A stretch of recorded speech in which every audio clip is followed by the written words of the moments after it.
He abandoned a pregnant woman and her unborn child. 15 years later, he froze in place when he realized her daughter was the star everyone was talking about. But before we dive into the full story, let me know where you're watching from and what time it is. Now, subscribe to the channel, and let's get started. The rain pattered against the windows of Marcus Fletcher's downtown apartment as Amara Johnson sat across from him, her hands trembling slightly as they rested on her rounded belly. The tension in the room was suffocating, pressing down on them like a physical weight. Marcus paced back and forth, his expensive watch catching the light with each agitated movement. At 27, he was on the fast track at his investment firm, youngest junior partner in the company's history, with promises of much more to come. "Are you absolutely sure?" he asked for the third time, his voice strained. Amara nodded, her long braids shifting with the movement. At 24, she had just completed her master's degree in education and had accepted a teaching position at a struggling public school. Her dream job, the culmination of years of hard work and sacrifice.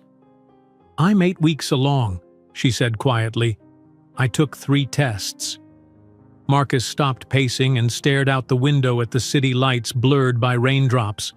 Their relationship had been intense but brief, 4 months of passion that had seemed to promise something more, until now. "This wasn't supposed to happen," he muttered, more to himself than to her. "We were careful." "Nothing is 100% effective," Amara replied, her voice steady despite her racing heart. "But I'm not here to argue about how it happened. It happened. I just thought you should know." Marcus turned to face her, his expression unreadable. "What do you want from me, Amara?" She straightened her back, dignity in every inch of her posture. "I'm keeping the baby, Marcus.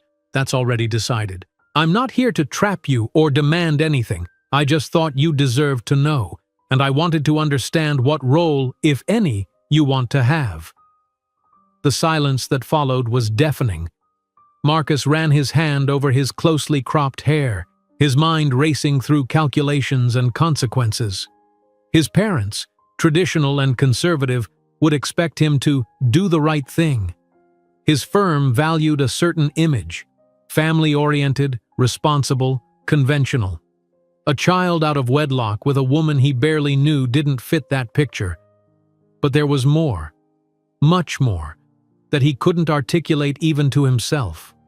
Fear, uncertainty, the weight of responsibility he wasn't ready to bear. "Amara," he finally said, his voice taking on the same smooth, controlled tone he used to close deals at work. "You have to understand my position. I'm at a critical point in my career. The next few years will determine everything for me." Amara's eyes narrowed slightly. "And I'm at a critical point in my life too, Marcus. This isn't what I planned either." "Then why not consider all the options?" he suggested carefully. "You're just starting your career. A child would change everything for you."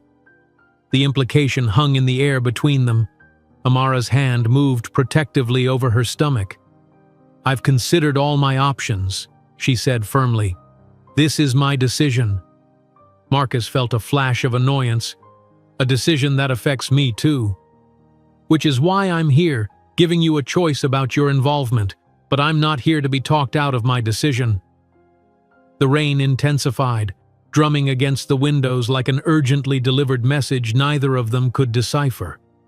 Marcus walked to the kitchen counter and poured himself a glass of whiskey, not offering one to Amara. "I can support you financially," he said after taking a long sip. "I'll set up a monthly payment, but I don't want to be involved beyond that." Amara's face remained impassive, but something died in her eyes. "I'm not asking for your money, Marcus. It's the practical thing to do," he countered. "Child support. It's standard." "There's nothing standard about this situation," she said, rising from the couch. "I came here hoping... I don't know what I was hoping for. Not this. What did you expect? That I'd suddenly want to play house? Get married? That's not who I am, Amara. That's not what I want." "I know exactly who you are now," she replied, her voice soft but cutting. "And no, I don't want to marry you either." Marcus felt a stab of irrational offense at this. "Look, I'm trying to be reasonable here. I'm offering financial support. That's more than many men would do." Amara gathered her purse and coat. "Keep your money, Marcus. I don't want my child to have anything from someone who sees them as a burden, as something to pay off." She walked to the door, then turned for one last look at him. "I hope your career gives you everything you're sacrificing for it." Something in her tone made Marcus feel defensive. "This isn't just about my career. I'm not ready to be a father. I don't want to be a father. Not now, maybe not ever.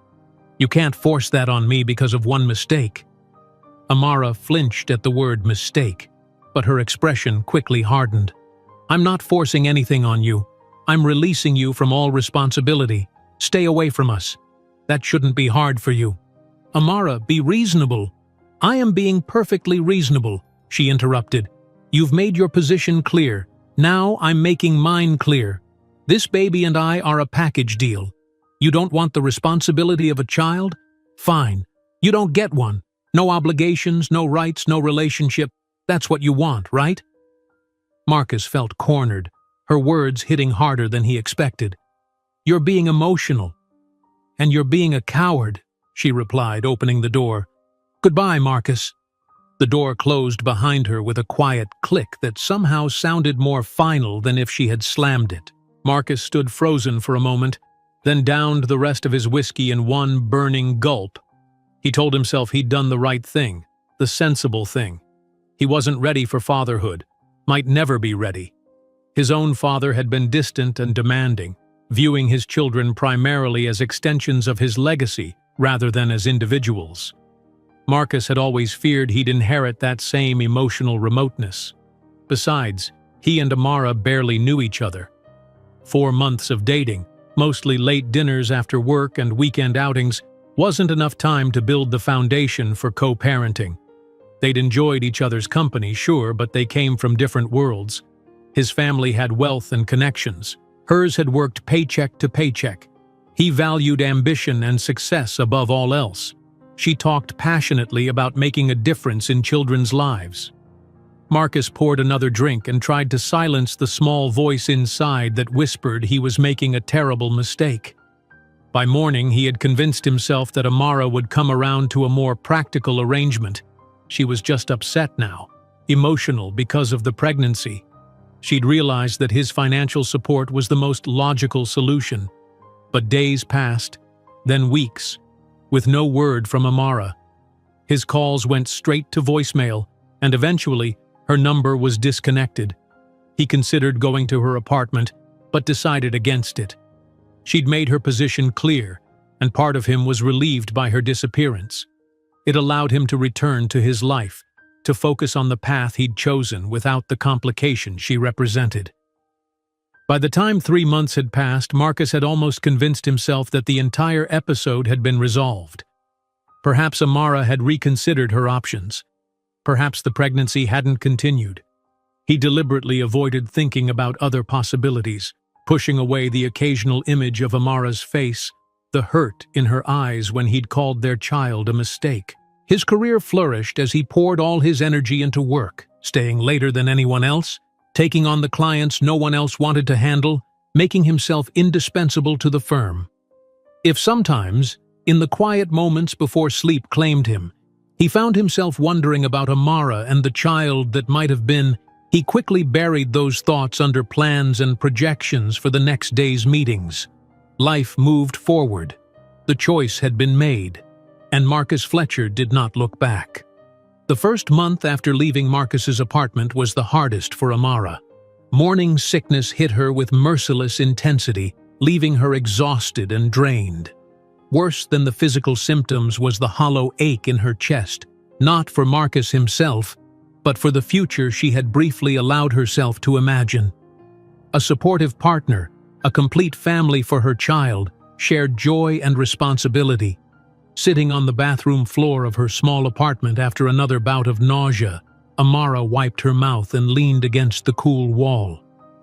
"It's just you and me now, little one," she whispered, her hand on her still flat stomach. "But we're going to be okay." She hadn't told anyone about the pregnancy yet, not even her mother.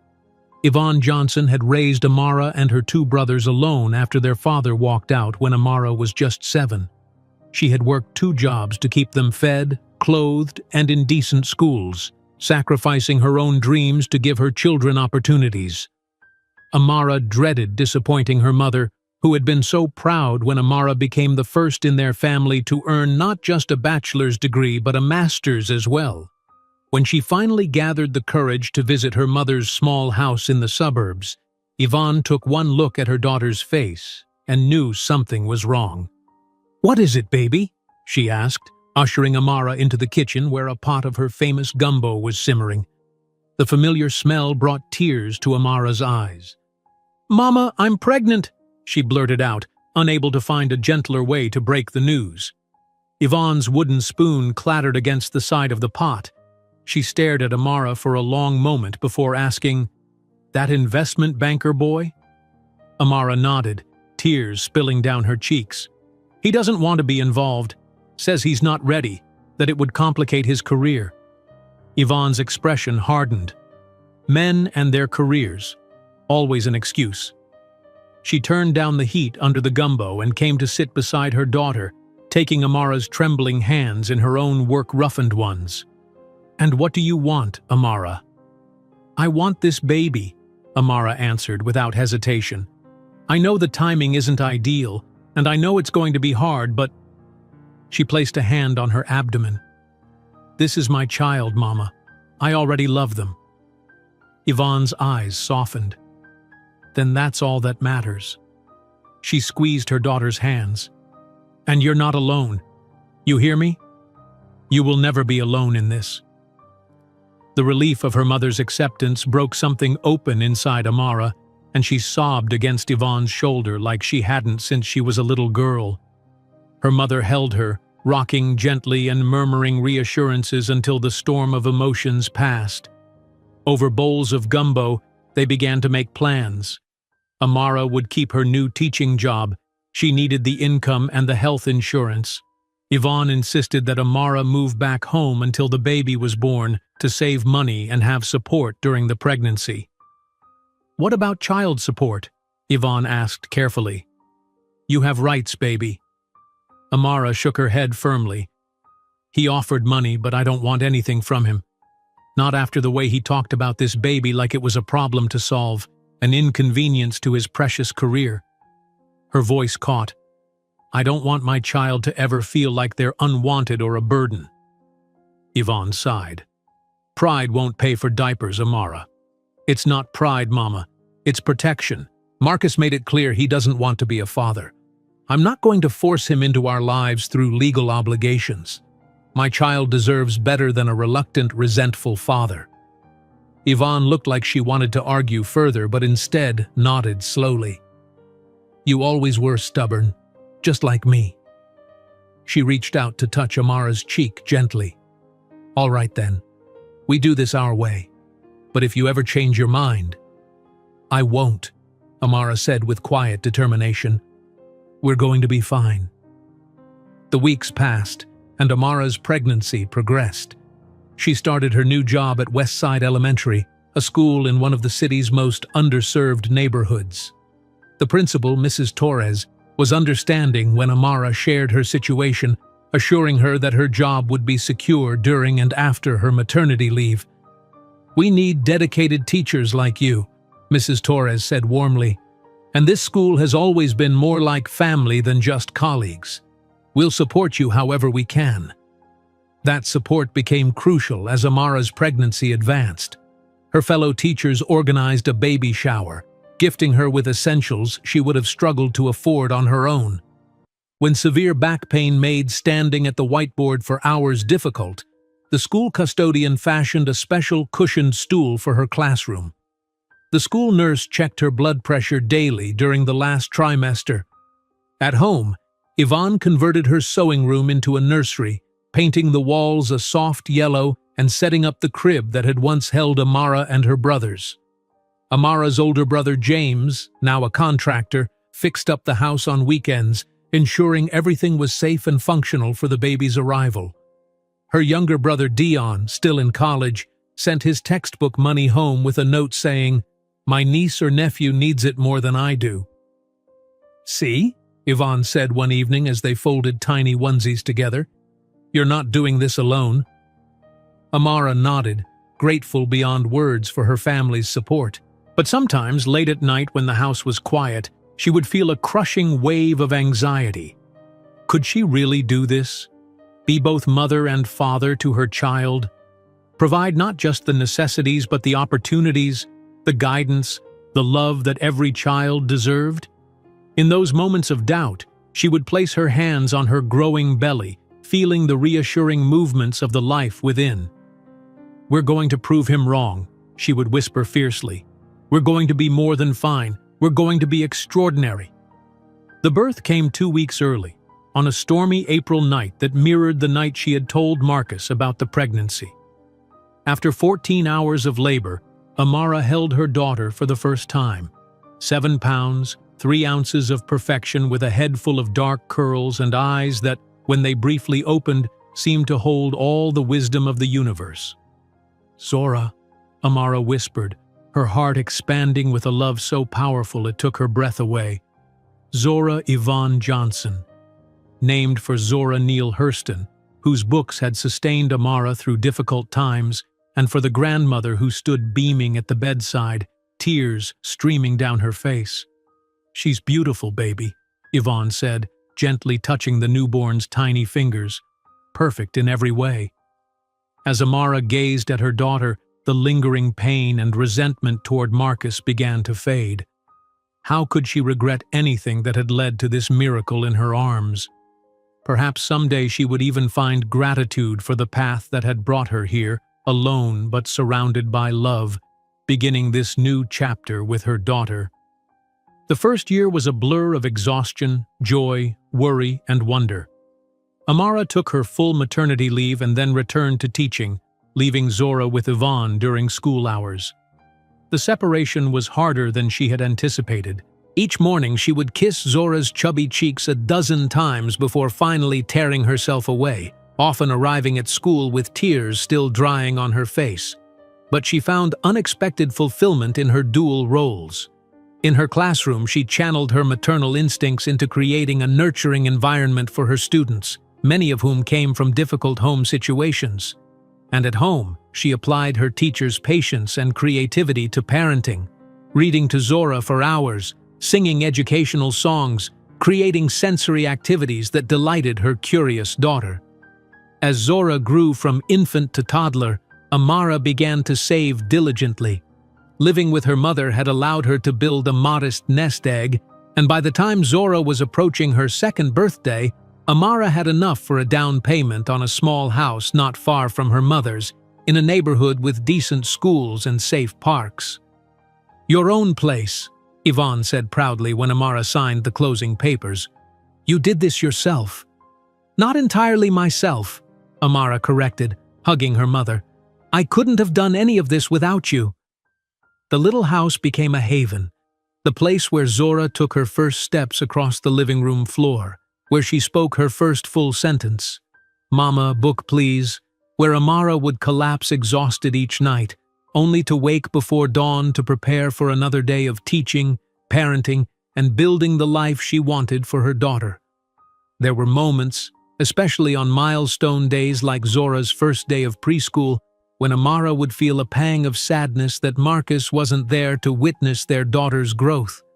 Not for her own sake, she had long since moved past romantic feelings for him, but for Zora's. Every child deserved to be cherished by both parents. But these moments of melancholy were fleeting, quickly replaced by pride in what she and Zora were building together. Their little family of 2 was thriving against the odds. And as challenging as single motherhood was, Amara wouldn't have traded it for anything in the world. By the time Zora turned 5, Amara had settled into a rhythm that, while demanding, brought her immense fulfillment. Her daughter was thriving, precocious, compassionate, and curious about everything. Zora had inherited Amara's love of books and would sit for hours flipping through picture books, making up stories to match the illustrations before she could even read the words. "Mama, when I grow up, I want to write books that tell stories nobody's ever heard before," Zora announced one evening as Amara braided her hair for bedtime. "I believe you will, sweetheart," Amara replied, her heart swelling with pride. "You have so many wonderful stories inside you." At school, Amara's dedication was beginning to bear fruit. Her innovative teaching methods had attracted attention, and she had been asked to lead professional development sessions for other teachers in the district. The additional income was welcome, allowing her to start a college fund for Zora and occasionally splurge on small luxuries like dance classes for her daughter and a reliable used car for herself. It was during one of these professional development sessions that Amara met Dr. Eleanor Winters, the superintendent of a nearby charter school network known for its progressive approach to education. "Your passion is evident," Dr. Winters told her after observing Amara's presentation on culturally responsive teaching strategies. "We need educators like you at Horizons Academy. Would you consider applying for our curriculum development director position? It's opening up next month." Amara was stunned. The position would mean a significant salary increase, more regular hours, and the chance to impact educational policy beyond a single classroom. But it would also mean leaving the school where she had built relationships and community. "I'm not sure I'm qualified," she admitted. "I've only been teaching for 6 years." "Sometimes fresh perspectives are exactly what's needed," Dr. Winters countered. "Just think about it." That night, after Zora was asleep, Amara called her mother to discuss the opportunity. "It sounds perfect for you," Yvonne said without hesitation. "You've always had bigger dreams than one classroom could hold." "But it's a risk," Amara worried. "What if I'm not ready? What if it doesn't work out?" "Then you'll find something else," her mother said simply. "You always do. That's who you are, Amara. You find a way forward no matter what." Bolstered by her mother's confidence, Amara applied for the position. The interview process was rigorous, culminating in a presentation to the school board where she outlined her vision for a curriculum that integrated academic excellence with social-emotional learning and cultural awareness. When the offer came, it exceeded her expectations, not only in compensation but in the scope of the role and the resources she would have at her disposal. With a mixture of excitement and trepidation, Amara accepted. The transition wasn't without challenges. The learning curve was steep, and the politics of educational administration were more complex than she had anticipated. There were nights when she questioned her decision, exhausted from juggling her new responsibilities with single motherhood. But Zora, now in kindergarten and flourishing, became her touchstone. Whenever Amara felt overwhelmed, she would look at her daughter, this remarkable little person who approached life with such enthusiasm and resilience, and find renewed purpose. "You're doing a great job, Mama," Zora would tell her, with all the certainty of a child who believed her mother hung the moon and stars. "You're helping all the kids learn good stuff." By the time Zora was 7, Amara had found her footing in her new role. Under her guidance, Horizons Academy implemented innovative programs that gained recognition beyond their district. A literacy initiative she developed was featured in a national education journal, bringing attention and additional funding to the school. Dr. Winters, now a mentor and friend, encouraged Amara to pursue a doctorate in educational leadership. "You have the potential to transform not just classrooms, but entire educational systems," she told Amara over coffee one afternoon. "Don't limit yourself." With Dr. Winters' support, Amara arranged a schedule that allowed her to work, parent, and study. The juggling act became even more complex, but Amara discovered reserves of energy and determination she hadn't known she possessed. Zora, now old enough to understand the significance of her mother's pursuits, became Amara's biggest cheerleader. "We're both students now," she would say proudly, setting up her homework beside Amara's textbooks at the kitchen table. "Study buddies forever." Through it all, Amara never sought any contact with Marcus. She had meant what she said that rainy night in his apartment. She wanted nothing from him, not his money, not his presence, not even his acknowledgement. In her mind, he had forfeited any right to be part of their lives when he had rejected them so completely. When Zora began to ask questions about her father around age 8, spurred by Father's Day activities at school and friends who had 2 parents, Amara was honest but measured in her responses. "Your father wasn't ready to be a parent when you were born," she explained, holding Zora close on the porch swing of their small house. "Sometimes grown-ups make choices based on what they think is best for themselves at the time." "Did he ever want to meet me?" Zora asked, her brown eyes serious. Amara chose her words carefully. "He chose not to be part of our family. But that doesn't mean there was anything wrong with you, sweetheart. The problem was his, not yours. And we've built a beautiful family, haven't we? You and me and Grandma and your uncles?" Zora nodded, seemingly satisfied for the moment. But Amara knew the questions would return as her daughter grew older and her understanding of family dynamics deepened.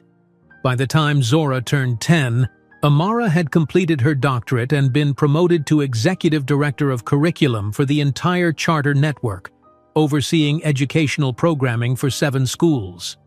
The position came with another significant salary increase, allowing them to move from their small starter home to a spacious townhouse in a neighborhood known for its excellent public schools and diverse community. The move marked a turning point. For the first time, Amara felt truly secure, financially, professionally, emotionally. The days of stretching every dollar, of lying awake worrying about unexpected expenses, were behind them. She could provide Zora with not just necessities but opportunities. Summer camps focused on creative writing, piano lessons, travel to see historical sites and natural wonders. "You've come so far," Yvonne remarked during a Sunday dinner at Amara's new home. "Both of you." Amara looked around the table, at her mother, whose sacrifices had made her own achievements possible, at her brothers, who had stepped up as male role models in Zora's life, and at Zora herself, now a poised and thoughtful preteen with a passion for storytelling and social justice. "We all have," Amara replied, raising her glass in a toast. "Together."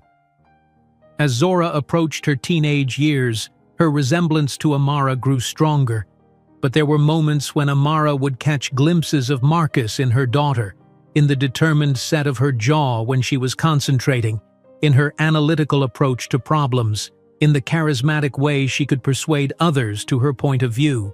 These moments no longer brought pain, just a fleeting recognition that Zora was her own person, a unique blend of inherited traits expressed in ways neither of her parents could have predicted. And what a person she was becoming. Compassionate yet strong-willed, academically gifted but never boastful, with a natural leadership quality that drew people to her. By 14, Zora had founded a literacy program that paired middle school students with elementary school children for reading sessions. The program started small, just at her school, but quickly expanded to other schools in the district. When a local news station did a feature on the initiative, Zora spoke with such eloquence about the importance of mentorship and literacy that the clip went viral. "Dr. Johnson's daughter is clearly following in her mother's footsteps," the news anchor commented, referencing Amara's now well-established reputation in educational circles. Watching the broadcast, Amara felt a complex mixture of emotions, immense pride in her daughter's accomplishments, gratitude for the journey that had brought them here, and, surprisingly, a moment of wondering what Marcus would think if he could see the remarkable young woman their daughter had become. Not that it mattered. They had built this life without him. Every achievement, every milestone, every moment of joy and growth had been earned through their own efforts and the support of those who had chosen to stand by them. As Zora's 15th birthday approached, Amara planned a special celebration, a weekend trip to New York City to see Broadway shows and visit the publishing houses that represented Zora's favorite authors. The timing aligned perfectly with an educational conference where Amara had been invited to be a keynote speaker, discussing the innovative literacy programs she had implemented across their charter network. "It's going to be amazing, Mom," Zora exclaimed as they finalized the itinerary.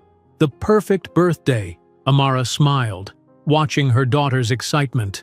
15 years since that rainy night when she had walked away from Marcus's apartment, heart heavy with rejection but resolve strengthening with each step.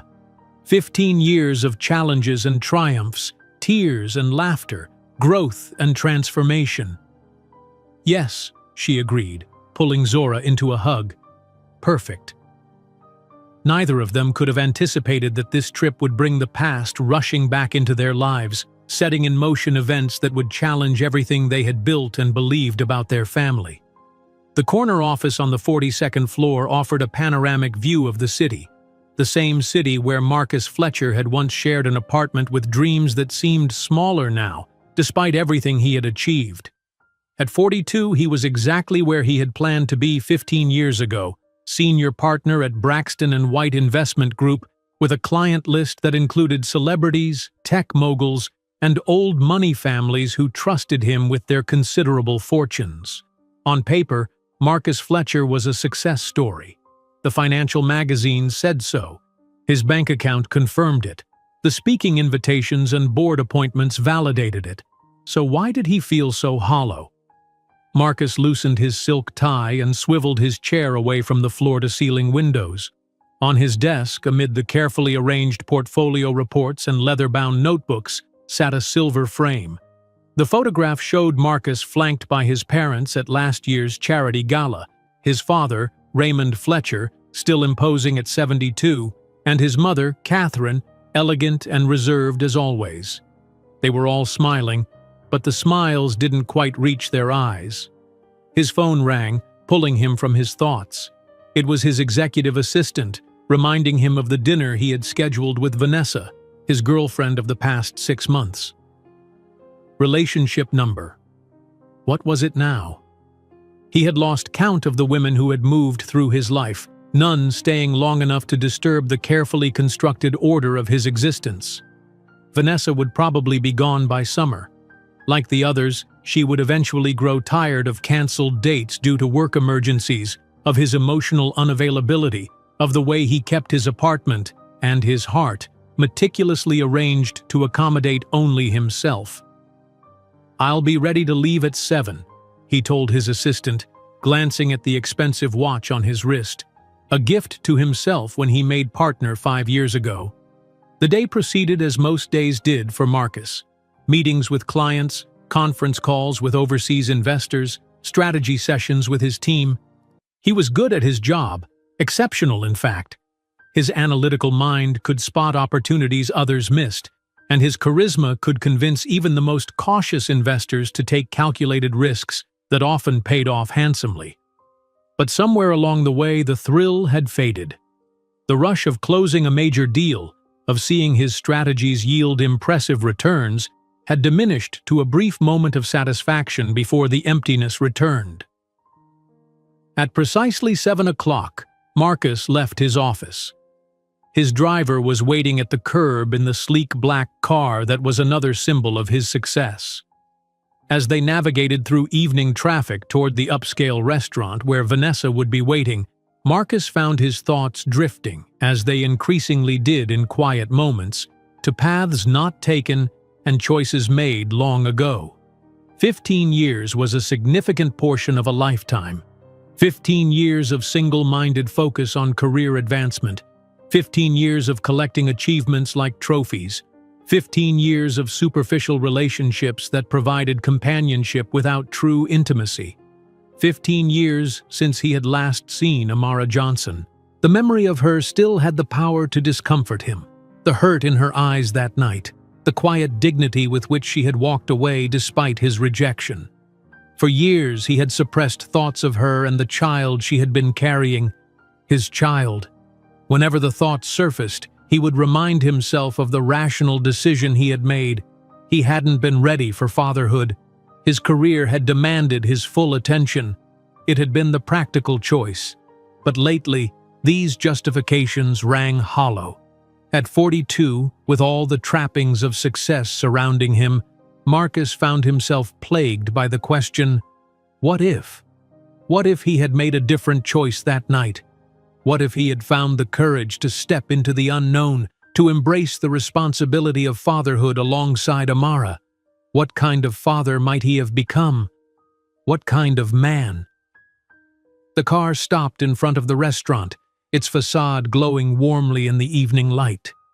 Through the window, Marcus could see Vanessa already seated at their regular table, elegant in a fitted black dress, checking her phone with a slightly impatient expression. "We've arrived, Mr. Fletcher," his driver announced unnecessarily. "Thank you, James," Marcus replied, gathering himself. "I'll call when I'm ready to leave." Dinner with Vanessa followed its usual script: discussion of their respective workdays, gossip about mutual acquaintances, plans for an upcoming charity event where they would make an appearance as a couple. Vanessa was beautiful, intelligent, and ambitious, a corporate attorney whose schedule was as demanding as his own. On paper, they were perfectly matched. "You're distracted tonight," she observed as their entrees arrived. "Another big deal in the works?" Marcus offered a practiced smile. "Just the usual market fluctuations. Nothing to worry about." She accepted his vague explanation, moving the conversation to her own work challenges. Marcus listened, or at least appeared to, while his mind continued its traitor's path back to the past. He had looked for Amara once, about 6 months after their final encounter. Pride and uncertainty had kept him away initially, but eventually, curiosity and a vague sense of responsibility had driven him to her apartment building. The landlord informed him that she had moved out months earlier, leaving no forwarding address. He could have hired a private investigator to find her. It would have been easy with his resources, but he had taken her absence as a sign, a confirmation that she had meant what she said about wanting nothing from him. Perhaps she had terminated the pregnancy after all. Perhaps she had moved on with someone else who had embraced the role he had rejected. Either way, he had let it go, focusing on the path he had chosen. As the years passed, that decision, like many in his life, had calcified into an immutable fact. He didn't think about Amara often. He didn't allow himself to wonder about the child who would now be a teenager. If the pregnancy had continued, if the child had been born healthy, if... "Marcus," Vanessa's voice cut through his reverie. "Did you hear anything I just said?" "I'm sorry," he apologized, forcing himself back to the present. "It's been a long day." Vanessa's perfectly manicured nails tapped against her wine glass. "I was saying that my firm is handling a major educational conference next month. The keynote speaker is some hotshot educational consultant who's revolutionizing literacy programs in urban schools." She shrugged. "Not usually our type of client, but the conference is sponsored by the Warrington Foundation, so—" Marcus nodded, only half listening as Vanessa continued to detail her firm's involvement with the conference. His thoughts had already drifted again, this time to a more immediate concern: the growing realization that he was profoundly dissatisfied with his life. It wasn't a midlife crisis exactly. He wasn't tempted to buy a sports car or start dating women half his age. His discontent was deeper, more existential. He had achieved everything he had set out to accomplish professionally, but the success felt meaningless. He had amassed wealth, but had no one with whom to share it in any meaningful way. His parents were proud of his achievements, but remained as emotionally distant as they had been throughout his childhood. And despite the string of relationships, none had progressed to the point where he could envision a shared future, a family, a legacy beyond spreadsheets and investment portfolios. "You're impossible tonight," Vanessa said, setting down her fork with a soft clink.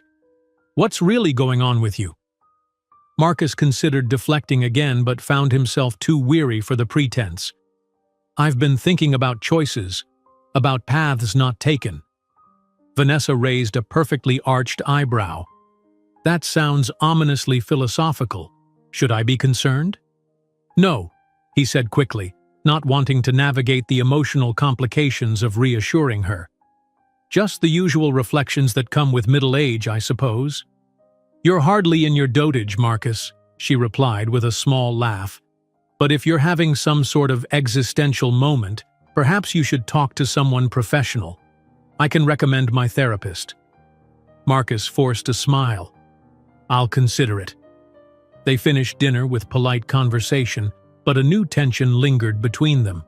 When they parted ways outside the restaurant, Vanessa to her own waiting car, her kiss on his cheek was perfunctory. "Call me when you're feeling more present," she said, a hint of genuine concern beneath her practiced poise.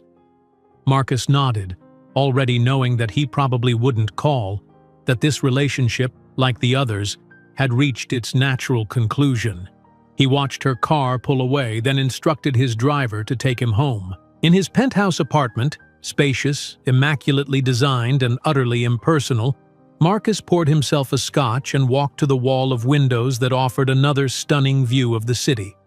Lights twinkled in the darkness, each one representing lives being lived, families sharing meals, children being tucked into bed, relationships deepening through shared moments of joy and challenge.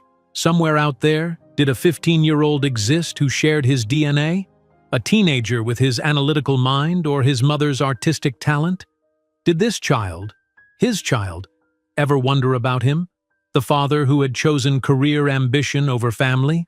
The thought, once allowed to surface fully, would not be suppressed again.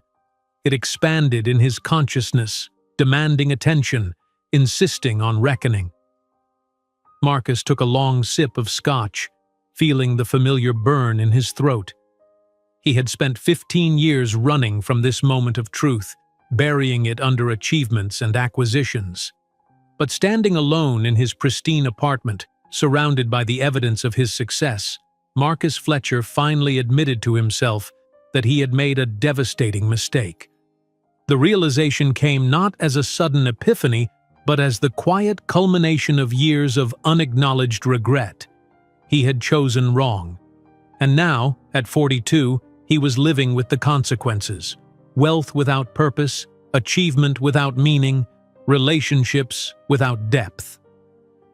Marcus set down his glass and reached for his phone. It was time to find Amara Johnson and the child he had rejected.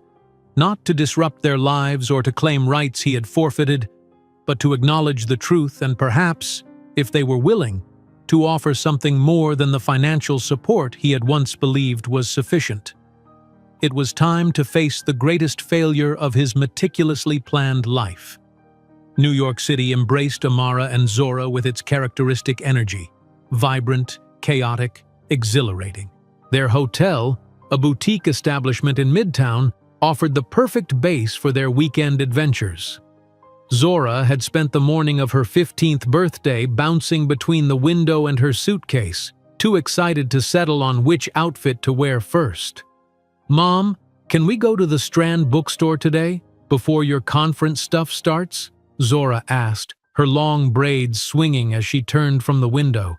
She had styled her hair herself for the trip, incorporating blue beads that caught the light when she moved. Amara smiled at her daughter's enthusiasm. "Absolutely. The welcome reception isn't until 6, so we have the whole day to ourselves." "Best birthday ever," Zora declared, finally selecting an outfit. A stylish but comfortable ensemble that reflected her developing sense of style, creative yet practical, just like her personality. They spent the morning exploring the famous bookstore, where Zora filled a basket with novels, poetry collections, and writing guides. Amara watched her daughter navigate the towering shelves with confidence, occasionally bringing books for Amara's opinion but mostly trusting her own literary instincts. "You've raised quite the impressive young woman," commented a bookstore employee who had been helping Zora find specific titles.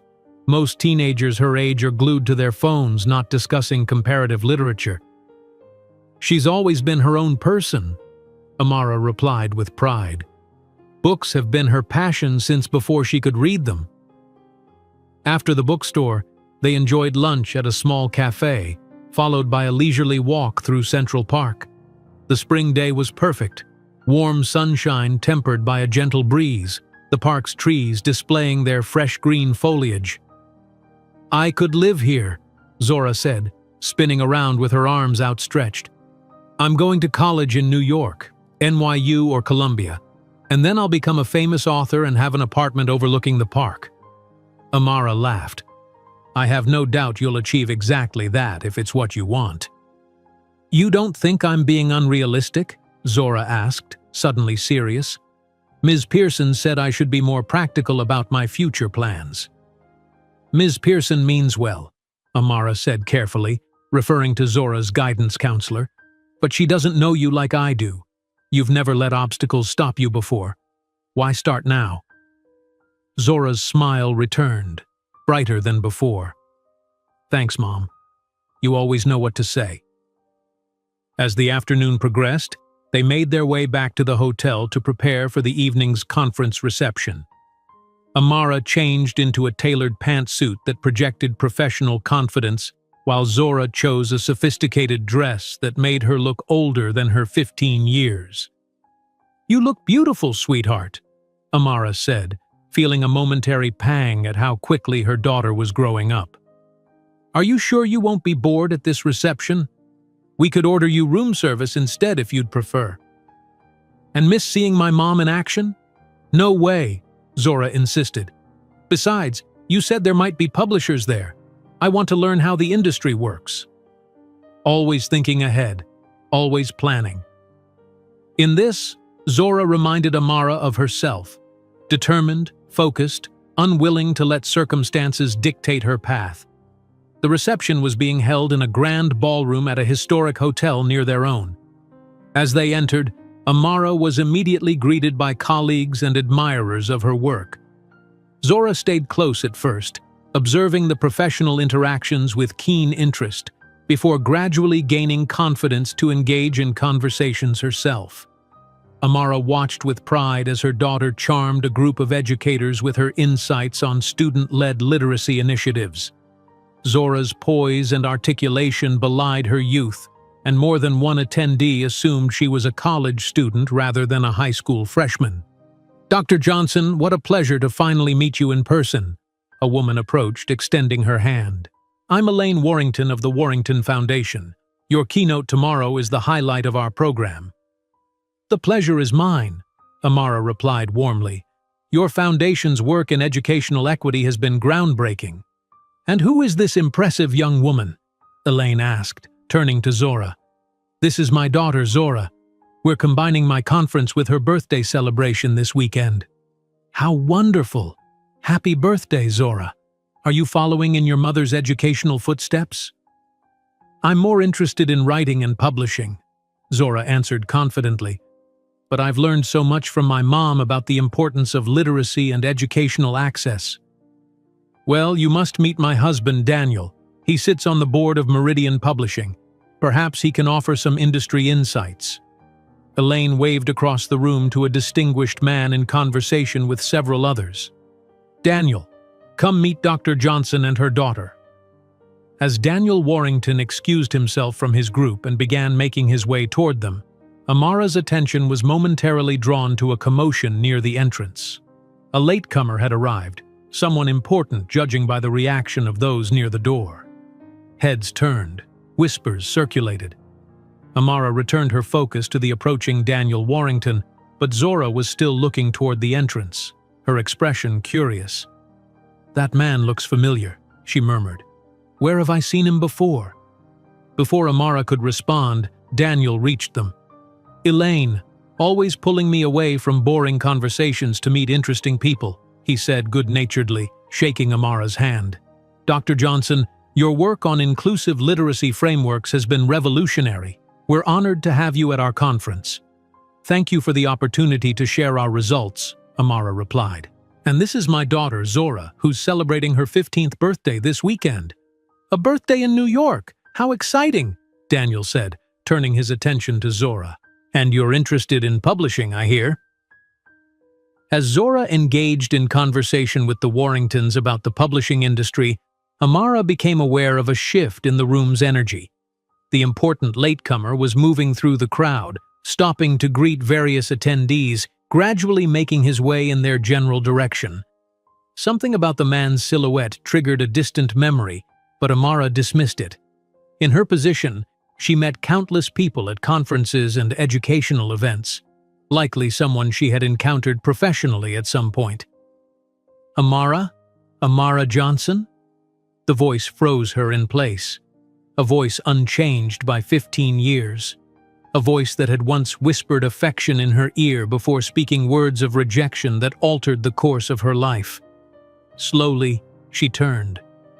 Marcus Fletcher stood before her, as impeccably dressed as she remembered, though his face now showed subtle signs of age, distinguished lines around his eyes, a touch of gray at his temples. His expression was one of genuine shock, as if he had seen a ghost. "Marcus," she acknowledged, her voice steady despite the thundering of her heart. 15 years of building a life without him, and now here he was, standing in front of her at her daughter's birthday celebration. Their daughter, the daughter he had rejected before she was even born. "I didn't expect... I was told this was an educational conference," Marcus stammered, his usual poise abandoning him. "It is," Amara replied coolly. "I'm the keynote speaker tomorrow." His eyes widened slightly. "You're Dr. Amara Johnson? The educational consultant who developed the Urban Literacy Initiative?" Before she could respond, Zora turned from her conversation with the Warringtons, curious about the newcomer addressing her mother. And in that moment, time seemed to stop. Marcus stared at Zora, his expression shifting from confusion to dawning recognition. The girl before him was the perfect blend of himself and Amara, her mother's warm brown complexion and expressive eyes, but his jawline, his height, even something of his mannerisms in the way she held herself. "Mom?" Zora said, a question in her voice as she sensed the tension. "Zora," Amara said, fighting to keep her voice calm. "This is Marcus Fletcher, an old acquaintance." "Fletcher Investment Group," Zora said suddenly. "That's why you look familiar. Your firm sponsors the business leadership program at my school. You spoke at the launch event last fall." Marcus seemed unable to tear his gaze away from Zora. "Yes," he managed. "That's right." An awkward silence fell, broken by Elaine Warrington. "Marcus is one of our most generous donors," she explained, oblivious to the undercurrents. "His firm manages the Warrington Foundation's endowment." "Very successfully, I might add," Daniel chimed in. "Marcus has a gift for making money grow." Amara felt a hysterical laugh threatening to bubble up. Of all the conferences in all the cities, they had to end up at one funded by Marcus's client. The universe had a twisted sense of humor. "How do you two know each other?" Elaine asked, looking between Amara and Marcus with friendly curiosity. "We dated briefly," Amara said before Marcus could respond. "Many years ago." "Small world," Daniel exclaimed. "Well, we should continue making our rounds. Zora, it was delightful meeting you. Happy birthday again. I've made a note to have our educational publishing director reach out to you about internship opportunities." As the Warringtons moved away, Amara, Marcus, and Zora were left in an island of uncomfortable silence amid the bustling reception. 15, Marcus said quietly, his eyes still on Zora. "You're 15 today." Zora nodded, confusion evident on her face. "Yes." The implication of his words hung in the air. 15 years since that rainy night, 15 years since he had chosen career over fatherhood, 15 years of absence. "Zora, would you mind getting me a glass of water?" Amara asked, needing a moment alone with Marcus. Zora looked between them, clearly sensing that something significant was happening, but nodded. "Sure, Mom." As she walked away, Amara turned to Marcus, her composure maintained through sheer force of will. "What are you doing here, Marcus?" "I told you I didn't know you would be here. The Warringtons are clients. Elaine asked me to attend as a representative of their financial interests." He paused, his eyes following Zora across the room. "Is she... Yes, Amara said simply. She's your biological daughter, the one you wanted nothing to do with. Marcus flinched at her words. Amara, don't, she cut him off. Whatever you're about to say, save it. It's 15 years too late. Please, he said, his voice low and urgent. Can we talk? Privately? Amara glanced toward Zora, who was returning with a glass of water, her expression curious and concerned. This is neither the time nor the place. This is my daughter's birthday celebration and my professional event. I won't have either disrupted. Your daughter, Marcus repeated, a note of pain in his voice. Of course. Mom, is everything okay? Zora asked as she rejoined them, handing Amara the water. Everything's fine, sweetheart, Amara assured her, though her hand trembled slightly as she took the glass. Mr. Fletcher was just leaving. Marcus looked as if he wanted to protest, but after a moment's hesitation, he nodded. It was very nice to meet you, Zora, he said, his voice thick with emotion. Happy birthday. As he walked away, Zora turned to Amara with questions in her eyes. Mom, what was that about? You looked like you'd seen a ghost. Amara took a steadying breath. This was not how she had envisioned this weekend unfolding, not how she had imagined Zora might someday meet her father, if such a meeting ever occurred at all. It's complicated, Zora, she said finally, and not a conversation for right now. Let's enjoy the rest of the reception, and we can talk later. Zora studied her mother's face for a long moment before nodding slowly. Okay, but something's definitely going on, and I want to know what it is. I promise we'll talk, Amara said, squeezing her daughter's hand. Just not here. As they rejoined the reception, Amara was acutely aware of Marcus's presence across the room. He remained for another 30 minutes, keeping his distance but watching them, watching Zora, with an intensity that Amara could feel even when her back was turned. When he finally left, she felt a mixture of relief and dread. Relief that the immediate tension had passed, but dread knowing that this unexpected encounter had opened a door that could never be fully closed again. The carefully constructed narrative of their family, just the two of them against the world, had been disrupted, and whatever happened next would depend not just on her choices or Marcus's, but on Zora's as well. As Amara watched her daughter laughing with a group of young professionals who had taken her under their wing, she felt a fierce protectiveness surge within her. 15 years of building a life without Marcus Fletcher. 15 years of ensuring that Zora never felt the absence of a father who had rejected her before birth. She would not allow him to waltz back into their lives now, disrupting the stability and happiness they had achieved, just because seeing Zora had triggered some belated paternal instinct or midlife crisis of conscience. Whatever Marcus wanted, whatever he thought he deserved, Amara was prepared to stand firm, for Zora's sake and for her own. Marcus sat in the back of his car, staring unseeing at the passing city lights. His driver had asked twice about their destination before Marcus finally instructed him to just drive around the block. He needed time to think, to process the seismic shift that had just occurred in his understanding of his own life. Zora, his daughter, 15 years old today and completely unaware of who he was. The resemblance had hit him like a physical blow the moment she turned around. Her eyes were Amara's, but that determined jawline, the analytical quirk of her eyebrow when she was assessing a situation, those were pure Fletcher traits. His mother's height, his father's confidence in how she carried herself, and something else entirely her own, a brightness, a presence that lit up the room around her. She was magnificent, and he had missed every moment of her becoming so. Marcus pressed his fingers against his closed eyelids, feeling an unfamiliar pressure building behind them.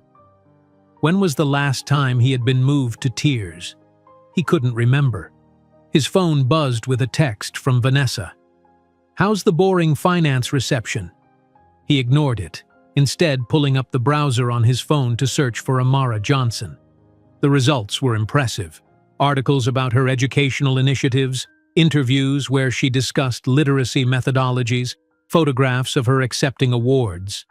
Dr. Amara Johnson, Executive Director of Curriculum for Horizons Charter Network, renowned educational consultant, keynote speaker at conferences nationwide.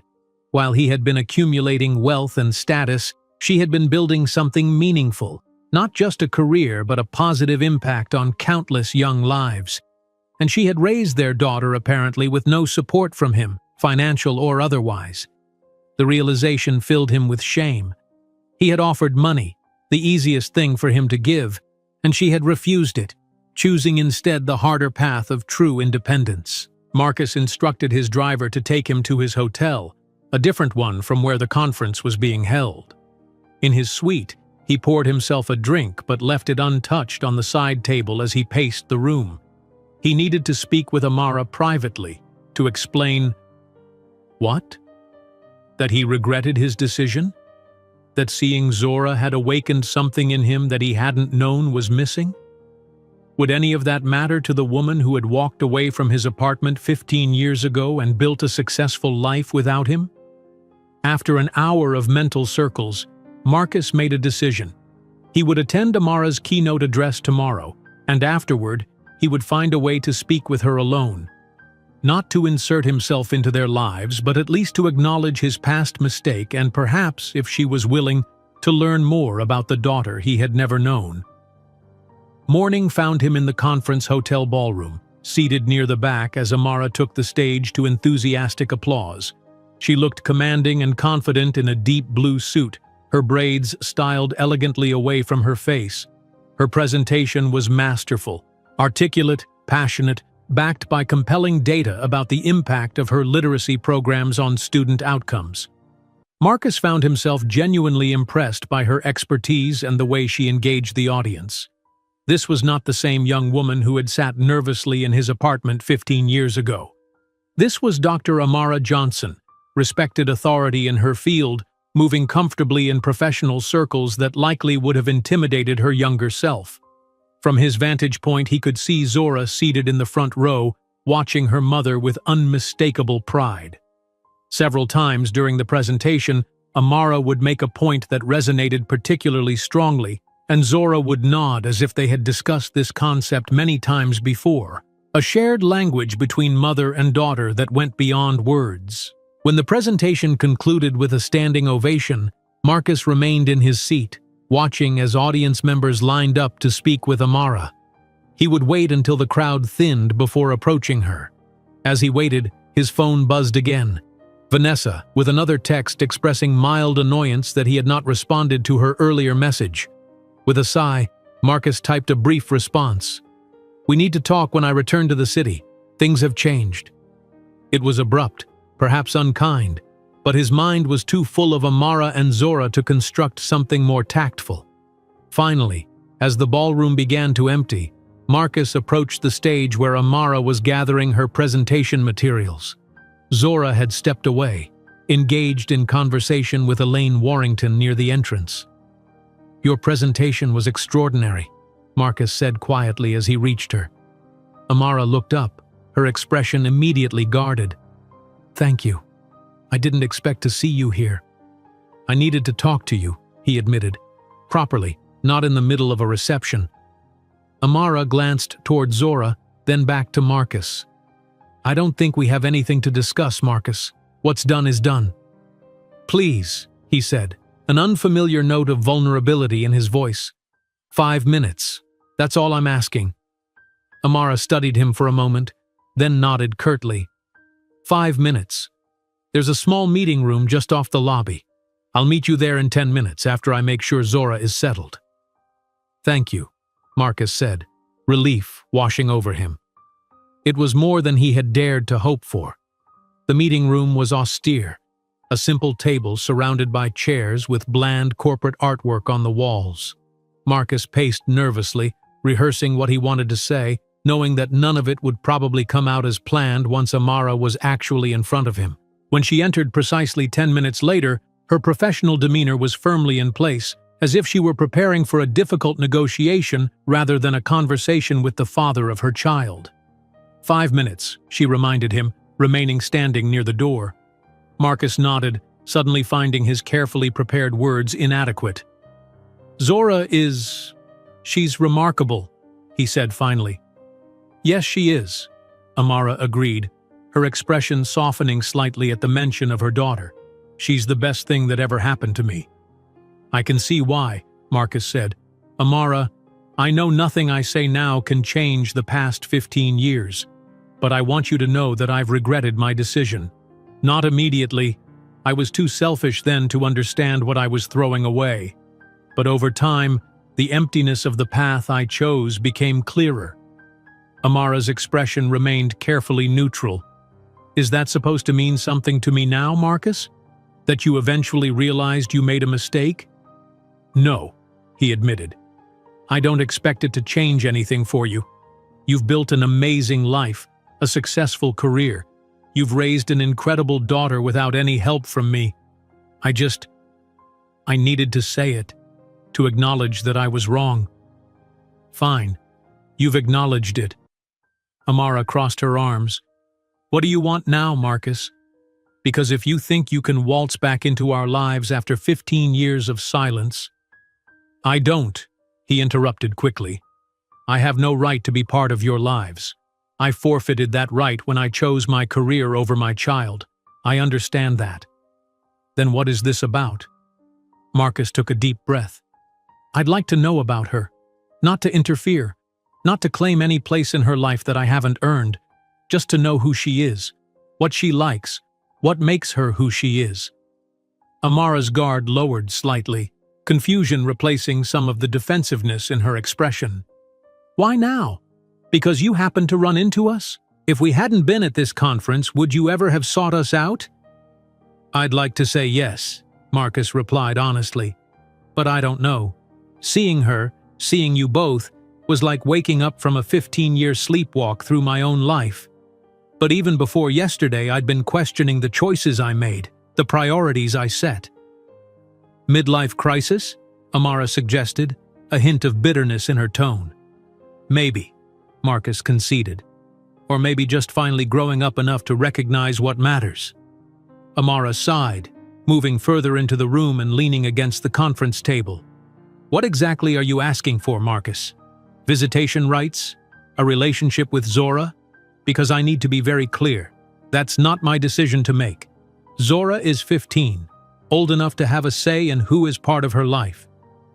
I understand that, Marcus said. I'm not asking for legal rights or scheduled visits. I'd like the opportunity to meet her properly, to explain who I am, to answer any questions she might have about me or my family history, medical information she should know, that sort of thing. And if she doesn't want that? If she decides she's not interested in knowing the man who rejected her before she was born? The words stung, but Marcus accepted them as his due. Then I'll respect her decision. I won't push. I promise you that. Amara studied him for a long moment, as if trying to gauge his sincerity. Zora has asked about you over the years, she admitted finally.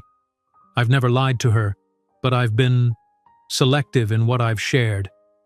I've told her that her biological father wasn't ready to be a parent, that he chose a different path. I haven't painted you as a villain if that's what you're worried about. Relief flooded through Marcus. Thank you for that. I didn't do it for you, Amara clarified. I did it for her. I never wanted her to feel unwanted or unworthy because of your choices. Of course, Marcus said quickly. I just meant, thank you for protecting her from the full truth of my selfishness. Amara pushed away from the table, straightening her suit jacket. Your 5 minutes are up, Marcus. I need to get back to Zora. Will you think about it? About allowing me to meet with her properly? I'll talk to Zora, Amara said after a moment's hesitation. I'll explain who you are and ask if she wants to meet you, but I won't pressure her either way. This has to be entirely her choice. That's all I'm asking, Marcus said. Thank you, Amara. She nodded once, then turned to leave, pausing with her hand on the doorknob. For what it's worth, Marcus, it seems like you've grown up. Better late than never, I suppose. It wasn't forgiveness, not even close, but it was something. A small acknowledgement that perhaps he wasn't the same man who had made that devastating choice 15 years ago. After Amara left, Marcus remained in the meeting room, processing their conversation. He had no right to expect anything from either Amara or Zora. The fact that Amara was even willing to discuss the possibility of a meeting was more than he deserved. His phone buzzed again, another message from Vanessa, this one more concerned than annoyed. He ignored it. Whatever was happening between them seemed trivial compared to the possibility of meeting his daughter. His daughter. The concept was still stunning, still reshaping his understanding of himself and his place in the world. As he finally left the meeting room, Marcus caught sight of Amara and Zora in the hotel lobby, deep in conversation. From their expressions and body language, he could tell that Amara was explaining something significant, likely who he was and his sudden appearance in their lives. Zora's face cycled through emotions, shock, confusion, hurt, curiosity. She glanced up once, scanning the lobby, and Marcus quickly stepped behind a pillar, not wanting to intrude on this moment between mother and daughter. He had waited 15 years. He could wait a little longer to learn if Zora would grant him the chance he had never given her, the opportunity to be known. Back in his hotel room, Marcus found himself doing something he hadn't done in years, praying. Not to any specific deity or according to any formal religion, but a simple, desperate plea to whatever powers might be listening that he had not irreparably damaged his chance to know his daughter. Hours passed with no word from Amara. Marcus alternated between pacing his room and sitting motionless, staring at his silent phone. He ordered room service but left the food untouched. He drafted and deleted countless emails to his office, unable to focus on work matters that had seemed so crucial just days ago. As evening approached, he began to accept that perhaps Zora had decided she wanted nothing to do with him. It would be her right, more than her right. He had rejected her. Now she was rejecting him. Poetic justice at its finest. Then, just as the sky outside his window deepened to indigo, his phone chimed with an incoming text from an unknown number. "This is Amara. Zora would like to meet you tomorrow morning. 9 a.m., the cafe in our hotel lobby. Just you and her initially. She has questions. Be honest with her. That's all she wants from you right now." Marcus read the message 3 times, his heart racing. She had agreed to meet him. His daughter wanted to talk to him. With trembling fingers, he typed his reply, "I'll be there. Thank you." Then he set the phone down and did something else he hadn't done in years. He cried. Zora Johnson had always considered herself a fairly level-headed person. At school, she was known for her calm approach to challenges, her ability to think things through before reacting. Her mother often praised her emotional intelligence, her capacity to process complex feelings with maturity beyond her years. But nothing in her 15 years had prepared her for the revelation that her biological father, the man who had chosen career over family, who had existed in her mind primarily as an abstract concept rather than a flesh-and-blood person, was suddenly, unexpectedly present in her life. "Marcus Fletcher," she whispered to herself, testing the name as she stood before the hotel room mirror, carefully selecting an outfit for their meeting. "Investment banker. My father." The words felt foreign on her tongue, like she was speaking about a stranger, which of course she was. Her entire life, whenever she had thought about her father, it had been in vague terms, a faceless figure who wasn't ready to be a parent, as her mother had always explained. She had imagined him occasionally over the years, constructing a hazy image based on the few details her mother had shared and the features she saw in herself that didn't come from her mother's side. Now that hazy figure had a name, a face, a career, even a company that had sponsored programs at her school. The irony wasn't lost on her, all those times she had seen the Fletcher Investment Group logo, never knowing it belonged to the man whose DNA she carried. "Zora?" Her mother's voice came through the bathroom door. "Are you almost ready? We should head down soon if you want breakfast before your meeting." Almost, Zora called back, finally selecting a simple but elegant outfit. Dark jeans, a burgundy blouse, and the silver pendant her grandmother had given her for her 13th birthday. She wanted to look put together, mature, not like a child meeting her father for the first time, but like a young woman who had managed just fine without him. Thank you very much. When she emerged from the bathroom, she found her mother sitting on the edge of the hotel bed, hands clasped tightly in her lap. Amara looked up, and Zora was struck by the vulnerability in her expression, so different from the confident professional who had commanded the conference ballroom yesterday. "You look beautiful," Amara said softly. "Thanks." Zora sat beside her mother. "Are you okay? You seem more nervous than I am." Amara gave a small laugh. "Am I that transparent? I want to make sure you're really ready for this, Zora. You don't have to meet him if you're not comfortable. We can cancel, go back home, pretend none of this happened." Zora considered this for a moment. The thought was tempting, to return to their comfortable life, to the certainty of their two-person family unit. But she knew the questions that had always lingered in the back of her mind would only grow louder now. "I need to do this, Mom," she said finally. "I've always wondered about him, you know? Not because you weren't enough. You've always been more than enough. But just to understand that part of myself, where I come from." Amara nodded, blinking rapidly. "I understand. And I support whatever you want to do here, Zora. Whatever you need from this meeting, whatever relationship you do or don't want with Marcus, it's entirely your decision." "Even if I decided I wanted to get to know him?" Zora asked carefully, watching her mother's reaction. "Would that hurt you?" "Oh, sweetheart." Amara pulled her into a hug. "Nothing could change what we have. You wanting to know your biological father doesn't diminish our relationship. It doesn't mean I've failed you or that you're rejecting me. It just means you're a complete person with natural curiosity about your origins." Zora hugged her mother tightly, relief washing over her.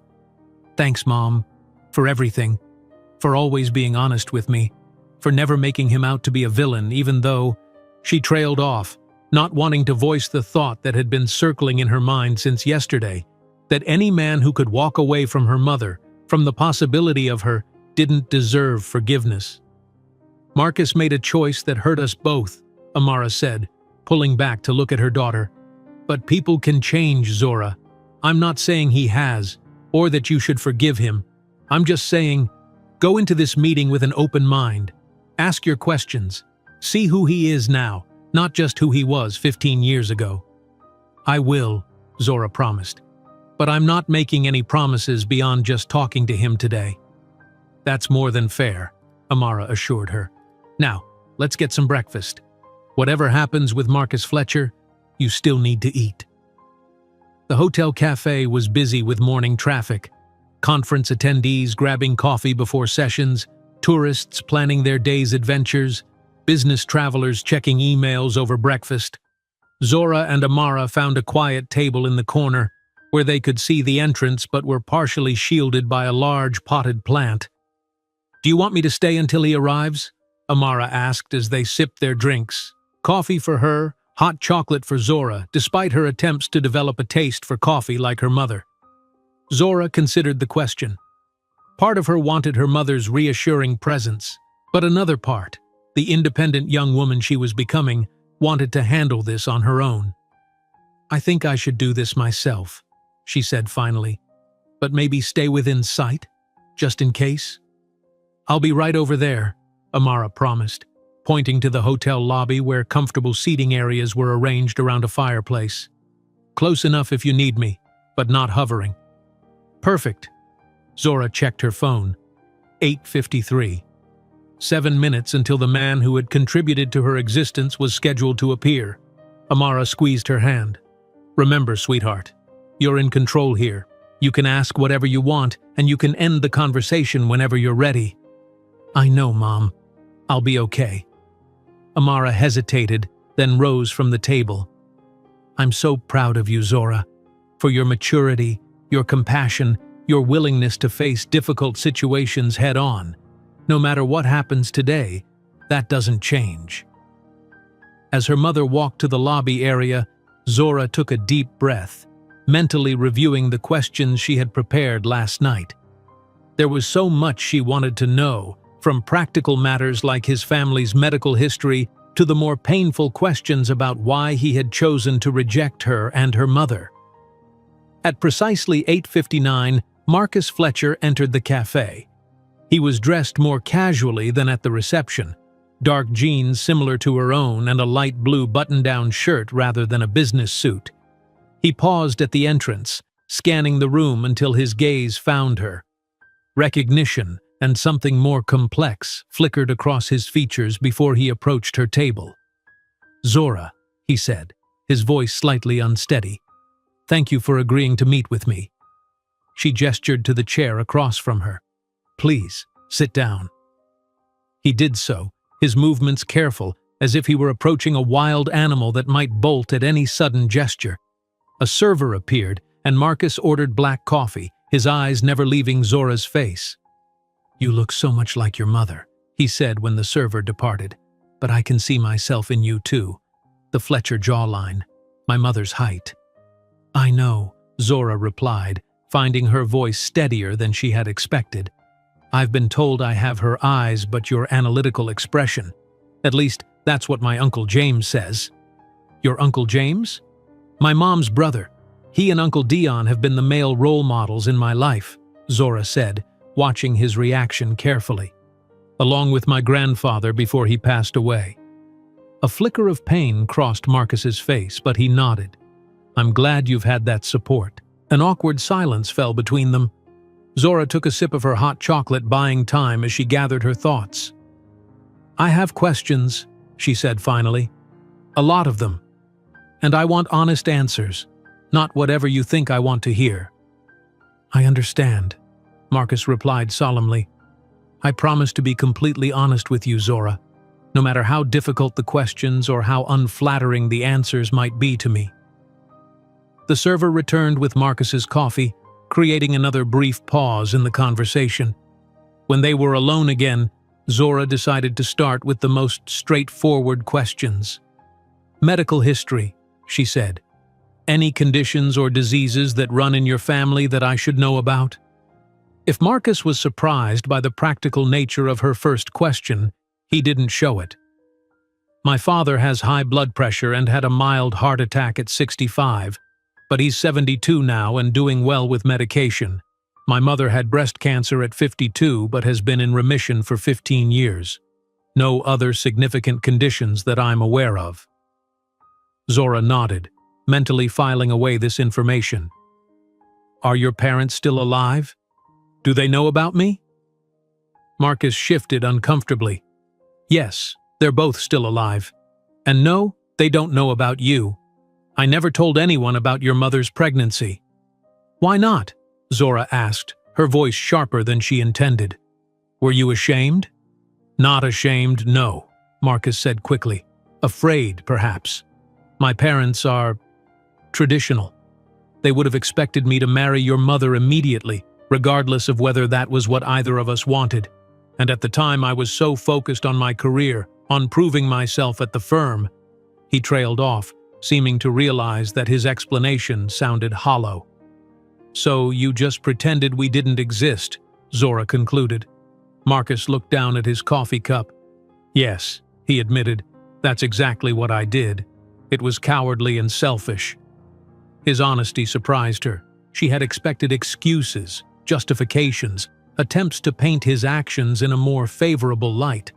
His straightforward acknowledgement of his failings caught her off guard. "Do you have other children?" she asked. "Am I a big sister? Little sister?" "No," Marcus said, looking back up at her. "No other children. I've never married. There have been relationships, but nothing lasting." Zora filed this away too. No half-siblings, no stepmother to consider. Just Marcus and his parents. Grandparents she had never known. "Why now?" she asked, coming to one of her most pressing questions. "Why are you suddenly interested in meeting me after 15 years of silence?" Marcus took a deep breath. The honest answer is that I've been questioning my life choices for some time now.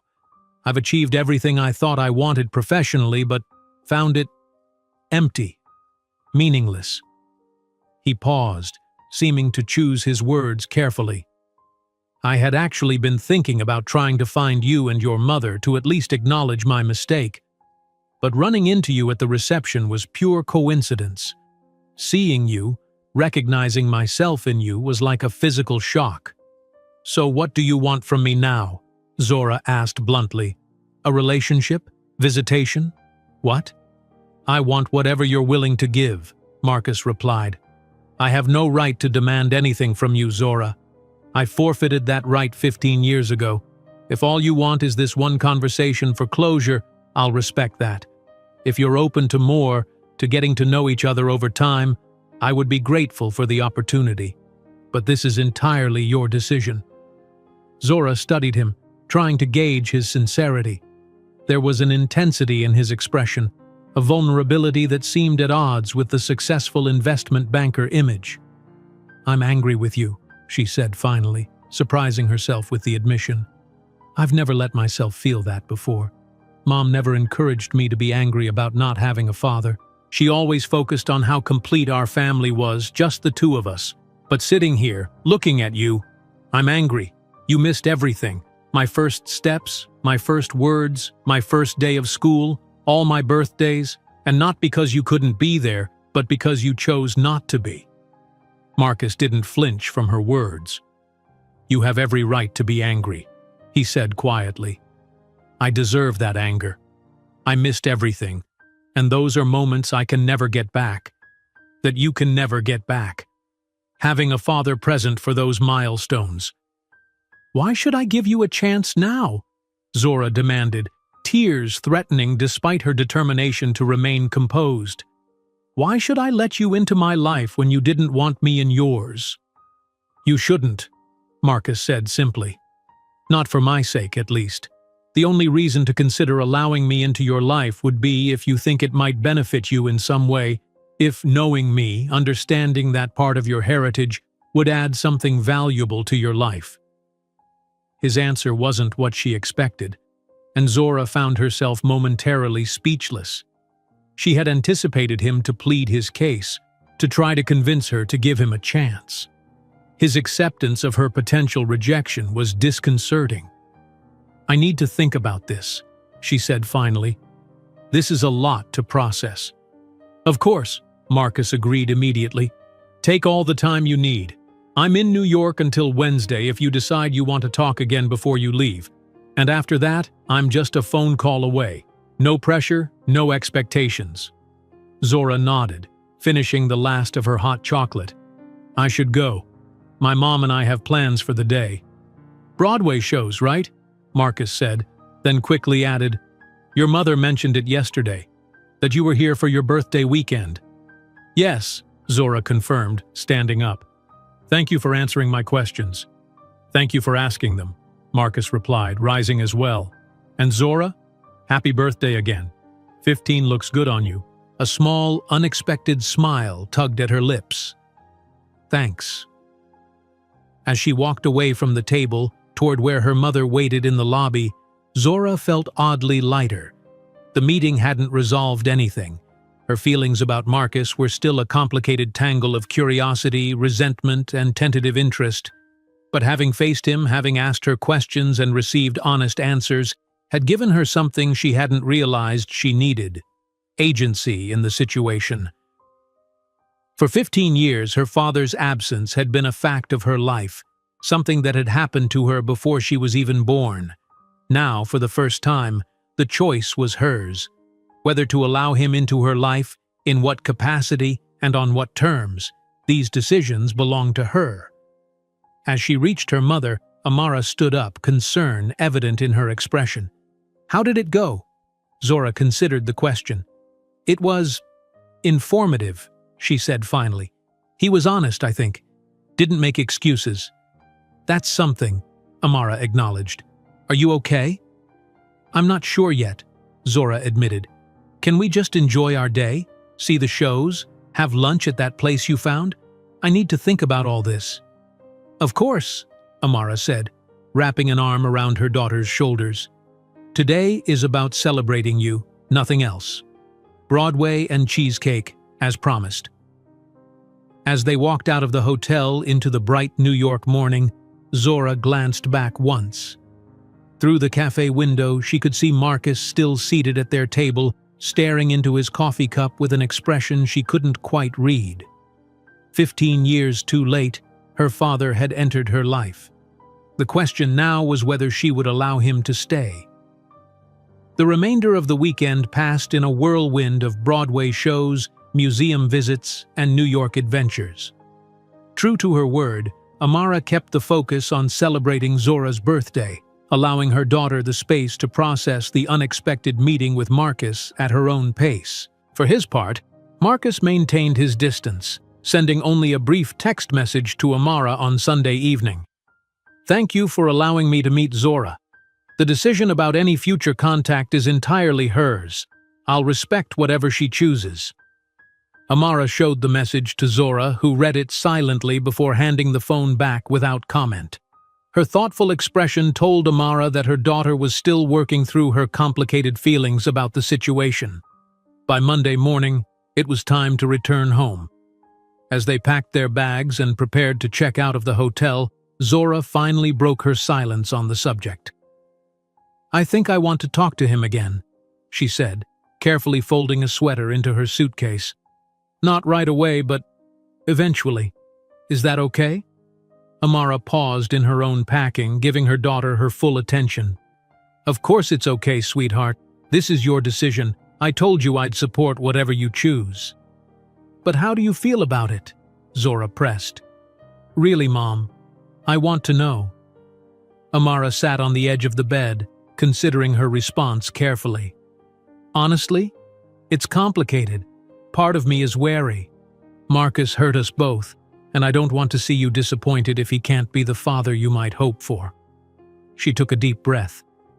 "But another part of me believes in second chances, in the possibility that people can grow and change.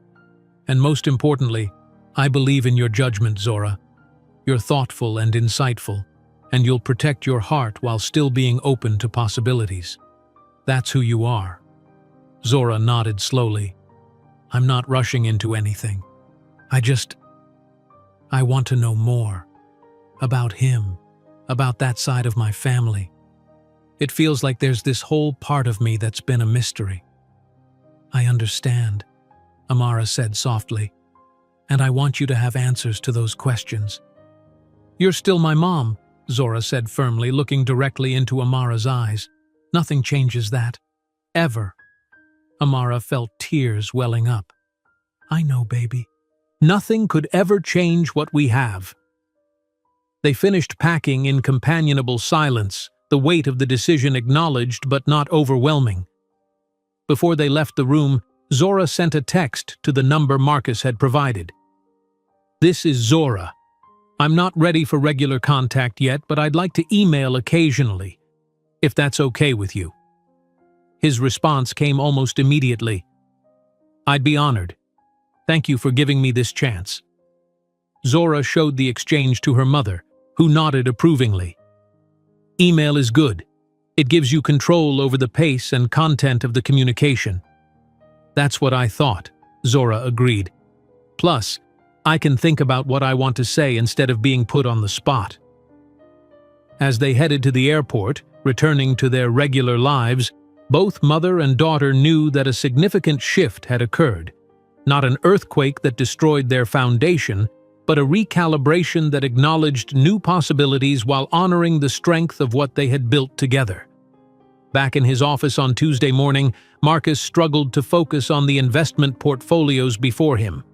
Numbers and projections that had once commanded his complete attention now seemed trivial compared to the monumental changes occurring in his personal life. His daughter, had agreed to email correspondence. It wasn't full forgiveness or acceptance, but it was an opening, a chance he had never expected to receive. "Mr. Fletcher?" His executive assistant's voice came through the intercom. "Your 10 o'clock is here. Send them in." Marcus replied automatically, closing the file he had been attempting to review. The meeting was a blur, something about risk assessments and market projections. Marcus went through the motions, offering analysis and recommendations with professional competence, while his mind continued to circle back to Zora, her intelligent eyes, so like Amara's but with an analytical quality that reminded him of his own mother, the way she had confronted him directly, asking hard questions without flinching, her composure, her eloquence, her determination. "Are we boring you, Marcus?" The question came from Harold Warrington, Elaine's brother-in-law and a major client of the firm. Marcus snapped back to attention. "Not at all. I was just considering the implications of the market shift you mentioned." He smoothly pivoted to a detailed analysis, pulling his focus back to the meeting with effort. When the clients finally departed, Marcus's partner, David Chen, lingered behind. "What's going on with you?" David asked bluntly. "I've never seen you so distracted during a client meeting. Are you ill?" Marcus considered deflecting the question but found himself craving honesty after the weekend's events. "I just discovered I have a 15-year-old daughter," he said simply. David's eyes widened. "Excuse me?" "It's a long story," Marcus sighed. "But the short version is that I made a terrible mistake 15 years ago, and now I'm facing the consequences and the unexpected gift of that mistake." "I had no idea," David said, visibly stunned. "You've never mentioned... all these years?" "I didn't know her," Marcus admitted. "I knew about the pregnancy, but I walked away. Told the mother I wasn't interested in being a father."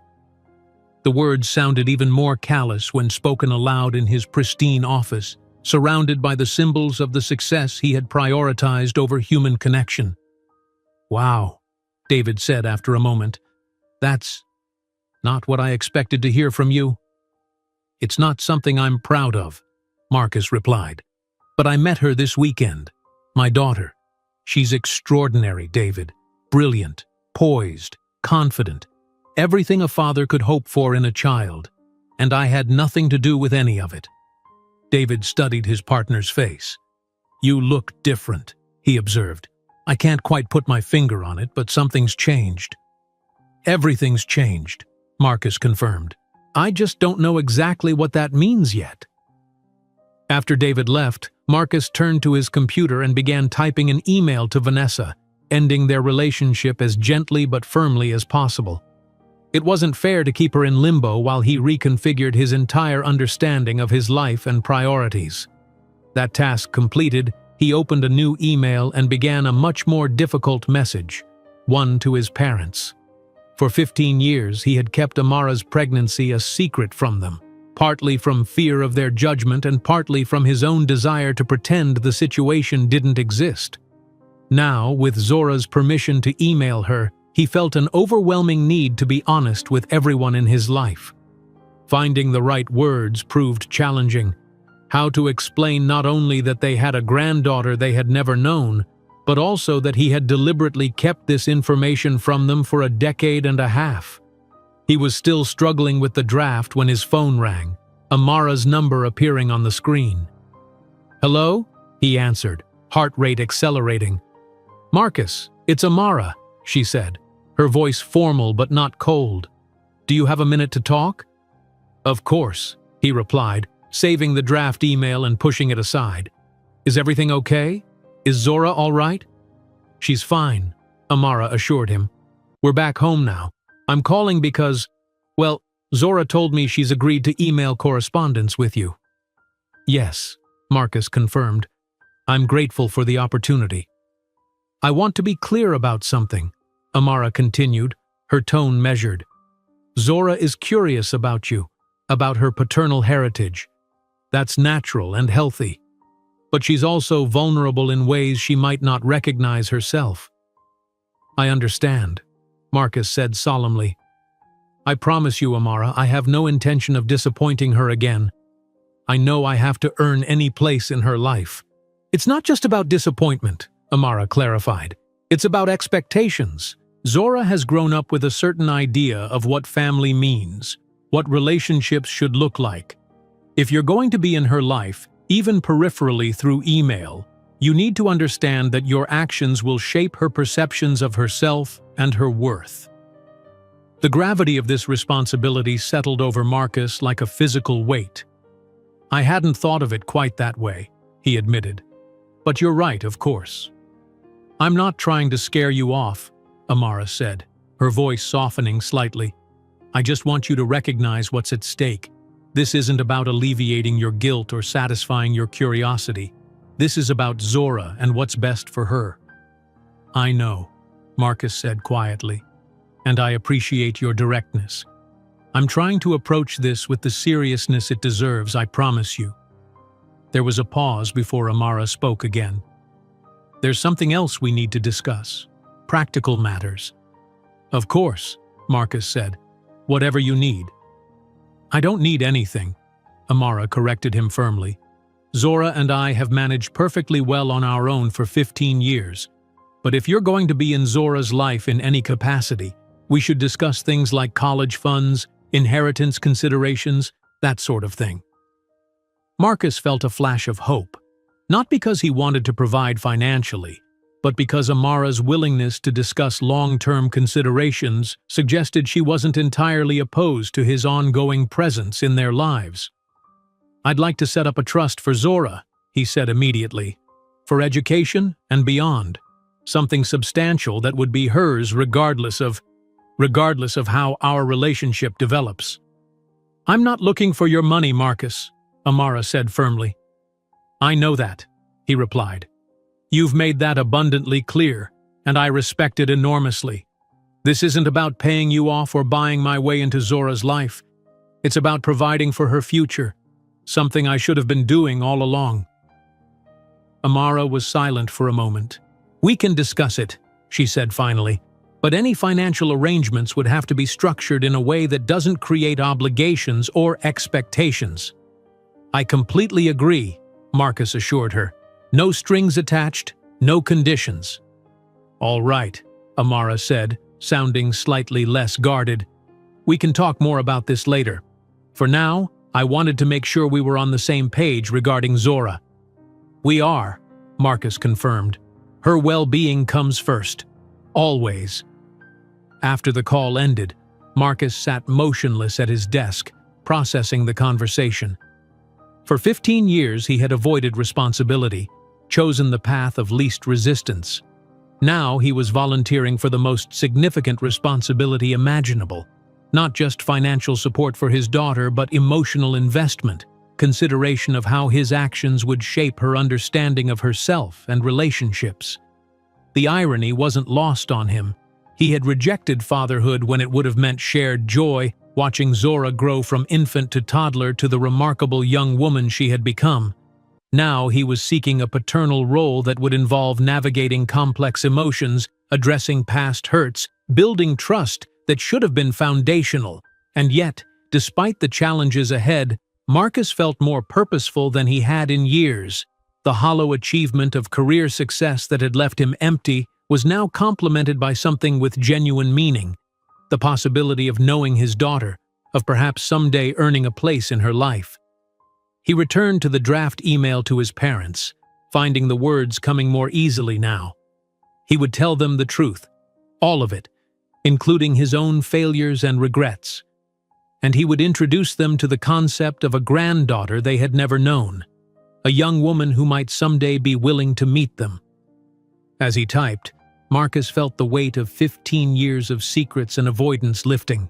Whatever happened next, whether Zora ultimately welcomed him into her life or decided after their email exchanges that she wanted no further contact, he was finally facing the truth of his choices and their consequences.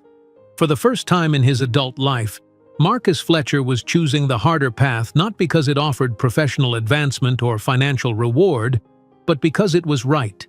Because somewhere in the midst of his carefully constructed success, he had lost sight of what truly mattered. And now, through an unexpected second chance, he had the opportunity to recalibrate his understanding of what made a life worthwhile. His first email to Zora took hours to compose.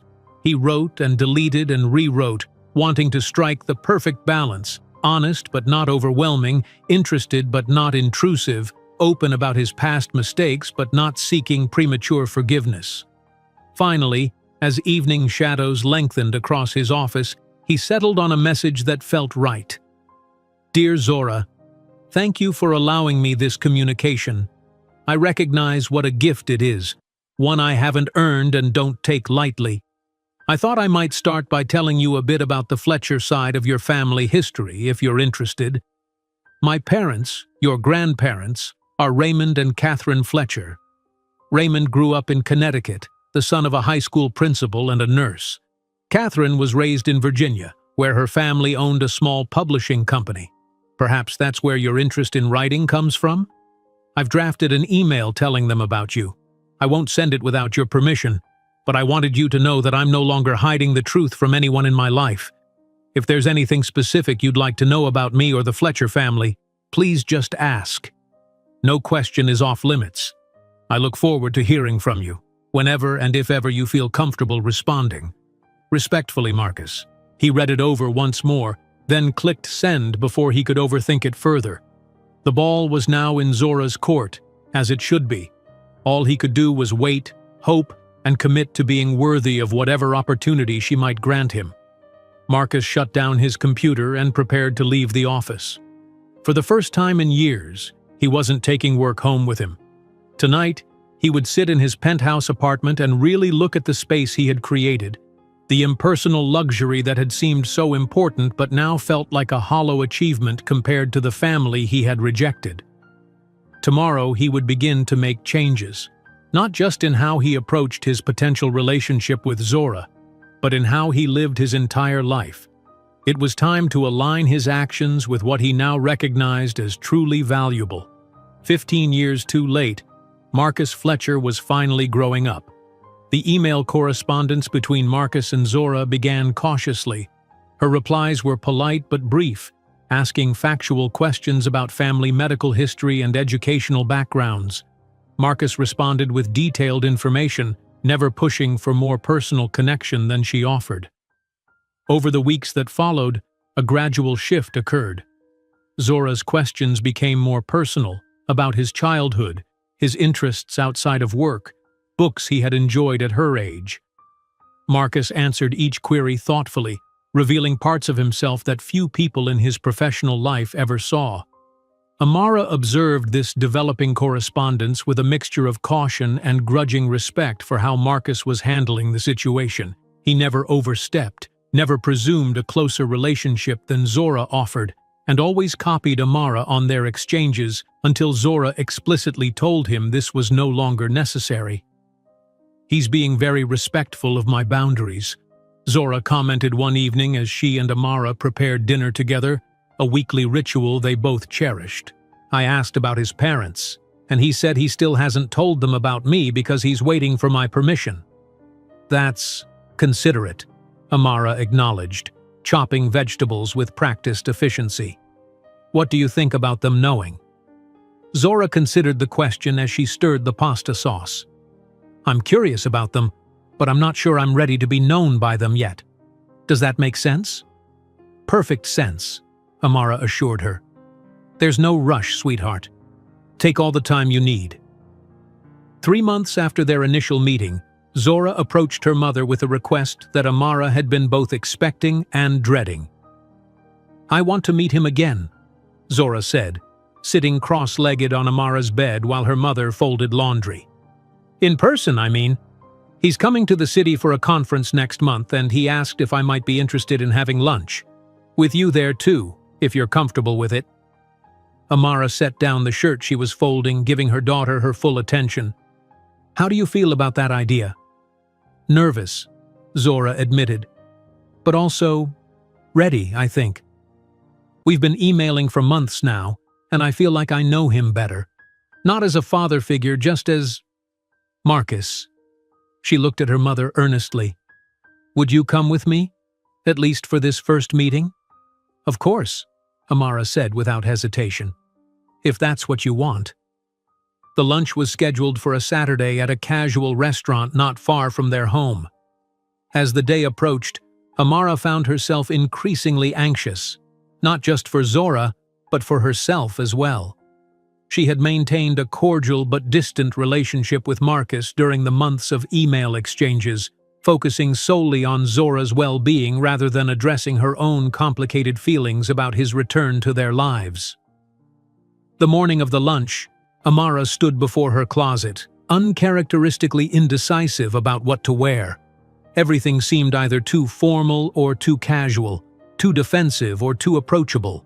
"Mom, have you seen my blue cardigan?" Zora called, coming into the room and pausing when she saw her mother still in her robe. "You're not dressed yet? We need to leave in 45 minutes. I know, Amara sighed. "I'm just having a moment of…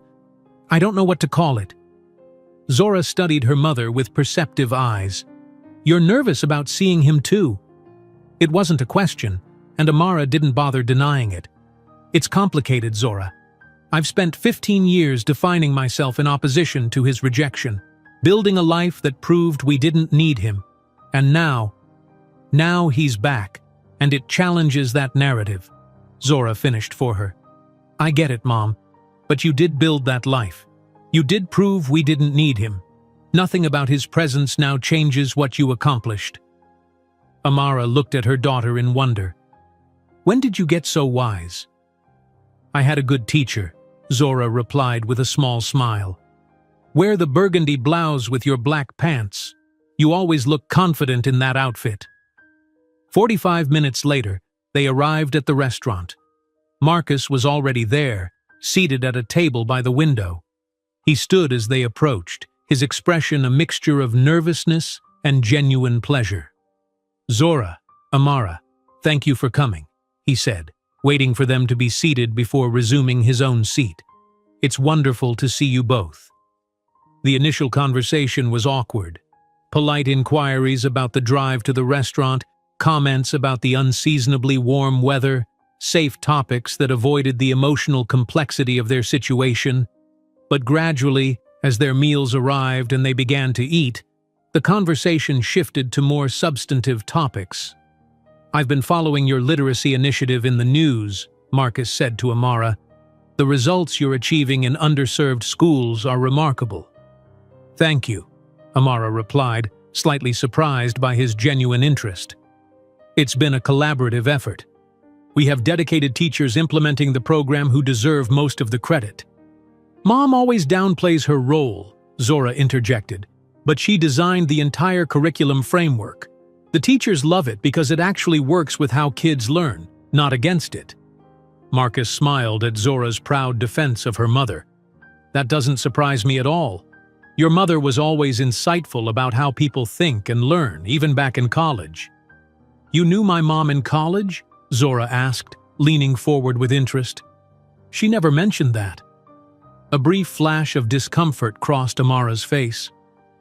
"We had a few classes together," she said, "but we didn't start dating until after graduation. I noticed her immediately in our educational psychology seminar," Marcus continued, seemingly unaware of Amara's reluctance to discuss their past. "She asked the most challenging questions, always pushing the professors to justify their theories with real-world applications." Zora looked between them, clearly fascinated by this glimpse into their shared history. "So you were friends first?"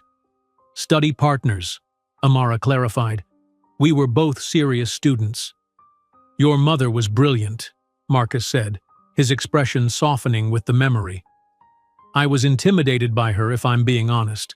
All these years later, I'm not surprised by her success. She always had a clear vision of how education could be transformative." Amara felt unexpectedly affected by his words. After 15 years of thinking of Marcus primarily as the man who had rejected them, it was disorienting to hear him speak with genuine admiration about her academic abilities. "What about you, Zora?" Marcus asked, smoothly changing the subject. "Your mother mentioned you're interested in writing. Any particular genre or style you're drawn to?" Zora's face lit up at the question. "I love magical realism, stories where extraordinary elements exist in an otherwise realistic setting. Gabriel Garcia Marquez, Isabel Allende, Toni Morrison. I'm working on a novella now that explores the boundary between perception and reality through the eyes of a girl who can see people's past lives. That sounds fascinating, Marcus said, his interest clearly genuine. Have you always been drawn to that blending of reality and fantasy? For as long as I can remember, Zora confirmed. Mom used to read me fairy tales, but I always wanted to reimagine them in modern settings. I wrote my first story when I was 6, a version of Cinderella where she was a scientist whose stepmother kept destroying her experiments. She illustrated it too, Amara added, smiling at the memory. Drew Cinderella in a lab coat with test tubes and microscopes. I'd love to read your work sometime, Marcus said carefully, looking at Zora. Only if you're comfortable sharing it, of course. A moment of hesitation crossed Zora's face before she nodded. I could send you a short story I wrote for my creative writing class. My teacher said it was good enough to submit to young adult literary magazines. I'd be honored, Marcus replied, his expression conveying his understanding of the trust implied in her offer. The conversation continued to flow more naturally as the meal progressed. Zora asked Marcus about his own interests outside of work, seeming surprised to learn that he played classical piano and had recently started volunteering with a financial literacy program for high school students. That's actually how I discovered your school's business leadership program, he explained. I was researching successful models to implement elsewhere. Why financial literacy? Amara asked, curious despite herself. Marcus considered the question seriously. I've seen how lack of financial knowledge perpetuates inequality. People make poor decisions not because they're incapable of understanding money management, but because no one has ever taught them the fundamentals. He paused. And on a more personal level, I suppose I'm trying to use my expertise for something more meaningful than just making wealthy people wealthier. The sincerity in his voice struck Amara. This was not the ambitious, career-focused Marcus she had known 15 years ago, whose values had been entirely aligned with professional advancement and financial success. As the lunch came to an end, Marcus asked if they might consider making these meetings a regular occurrence. Perhaps monthly, if Zora was comfortable with the idea. I'd like that, Zora said, looking to her mother for confirmation. If that's what you want, sweetheart, Amara replied. I can join you or not, whatever makes you comfortable. Maybe both? Zora suggested. Sometimes with you, sometimes just Marcus and me? If that's okay? Amara nodded, recognizing the importance of giving Zora space to develop her own relationship with Marcus while still providing support. That sounds reasonable. As they prepared to leave the restaurant, Marcus hesitated before speaking again. There's something else I wanted to discuss with both of you. I've been thinking about making a significant career change. What kind of change? Amara asked, surprised by this unexpected topic. I'm considering leaving Fletcher Investment Group, Marcus explained. I've been approached about heading a new foundation focused on educational equity and financial literacy in underserved communities. The salary would be substantially less than what I make now, but the work would be meaningful, something I could be proud of. Amara and Zora exchanged glances, both clearly surprised by this revelation. That sounds like a major shift, Amara commented neutrally. What prompted this? Marcus met her gaze directly. Many things. But meeting Zora, seeing the incredible person she's become despite my absence, recognizing the meaningful work you've dedicated yourself to, it's made me reevaluate what success really means. A charged silence followed his words. Amara found herself unexpectedly moved by his candor and the evident sincerity of his self-reflection. I think that sounds awesome, Zora said finally. Using your financial skills to help people instead of just making money. I haven't made a final decision yet, Marcus clarified. But I wanted to share this with you both. I'm trying to align my life more closely with what I now understand to be truly valuable. As they parted ways outside the restaurant, Zora surprised both adults by giving Marcus a quick, somewhat awkward hug. Thank you for lunch, she said. I'll email you that story. "Thank you, Zora," Marcus replied, clearly touched by the gesture. "I look forward to reading it." He turned to Amara. "Thank you for coming today, for making this possible." Amara nodded, still processing the unexpected developments of the lunch. "Zora's happiness is what matters to me, always has been." "I know," Marcus said quietly. "It's what should have mattered to me too. I'm trying to make up for lost time, though I know that's not really possible." "No, it's not," Amara agreed. "But going forward is still worthwhile." As she and Zora walked to their car, Amara was struck by the strange turn their lives had taken. 3 months ago, Marcus Fletcher had been an absence, a rejection, a wound long scarred over but never fully healed. Now he was becoming a presence in their lives, not as the father and partner he had refused to be 15 years ago, but as something new, something still being defined. "What did you think?" Zora asked as they drove home. "About lunch? About him?" Amara considered her answer carefully. "I think he's genuinely trying to be thoughtful about his role in your life. I think he respects your boundaries and seems sincerely interested in knowing you as a person." "But what about you?" Zora pressed. "How do you feel about him being back in our lives?" Amara sighed. "It's complicated, Zora. There's a lot of history there, but I can see that he's changed from the man I knew 15 years ago. He seems more reflective, less self-centered." "Do you think you could ever forgive him?" Zora asked quietly. "Not for my sake, but for yours." The question caught Amara off guard. For 15 years, she had channeled her hurt into determination, her anger into independence. The possibility of forgiveness had never seemed relevant. Marcus was gone, and she had built a life without him. "I don't know," she answered honestly. "I haven't really thought about forgiveness. It wasn't necessary when he wasn't part of our lives." "But now he is," Zora pointed out. "Or at least, he's becoming part of my life. And that means you'll have to interact with him sometimes." Amara nodded, acknowledging the truth in her daughter's words. "You're right. I guess I have some thinking to do." That night, after Zora had gone to bed, Amara sat on her back porch with a cup of tea, reflecting on the day's events. The Marcus she had seen today was significantly different from the ambitious young man who had rejected fatherhood in favor of career advancement. He seemed genuinely changed by regret, by the recognition of what he had lost through his choices. For the first time, Amara allowed herself to truly consider the concept of forgiveness, not for Marcus's sake, but for her own. The anger and resentment she had carried, while justified, had become part of her identity. What would it mean to let that go? To acknowledge that the man who had hurt them so deeply might be capable of growth and change.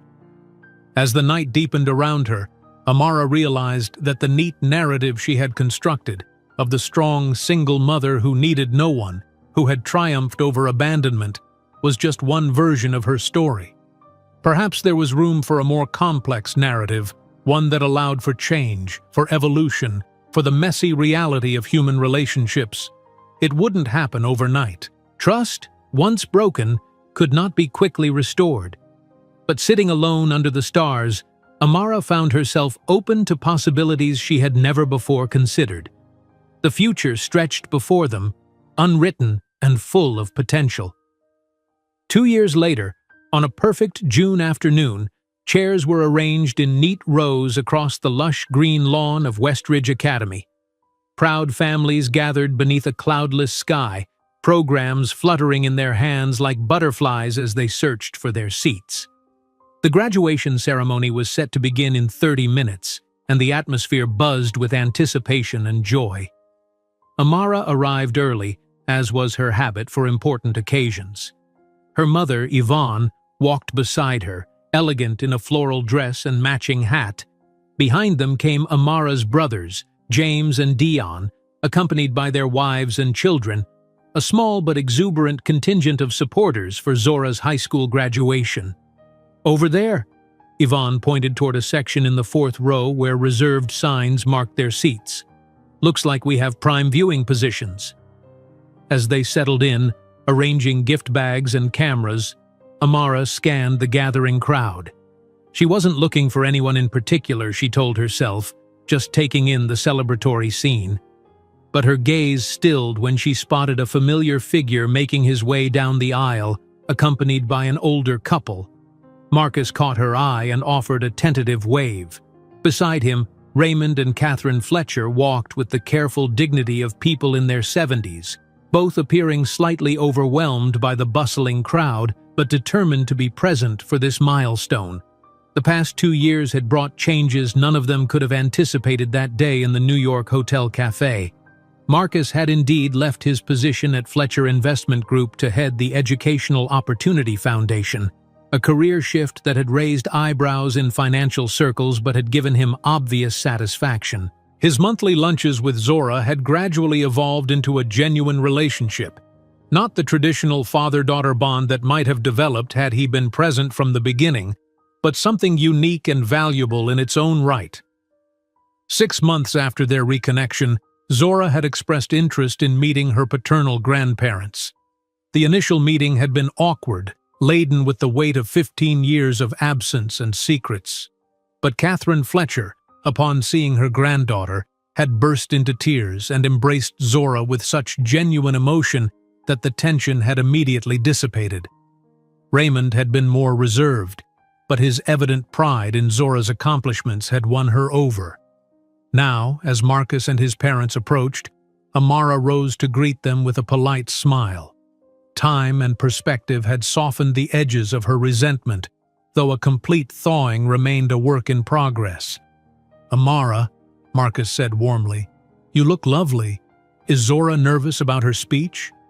As valedictorian, Zora would be addressing her graduating class, an honor that had surprised no one who knew her.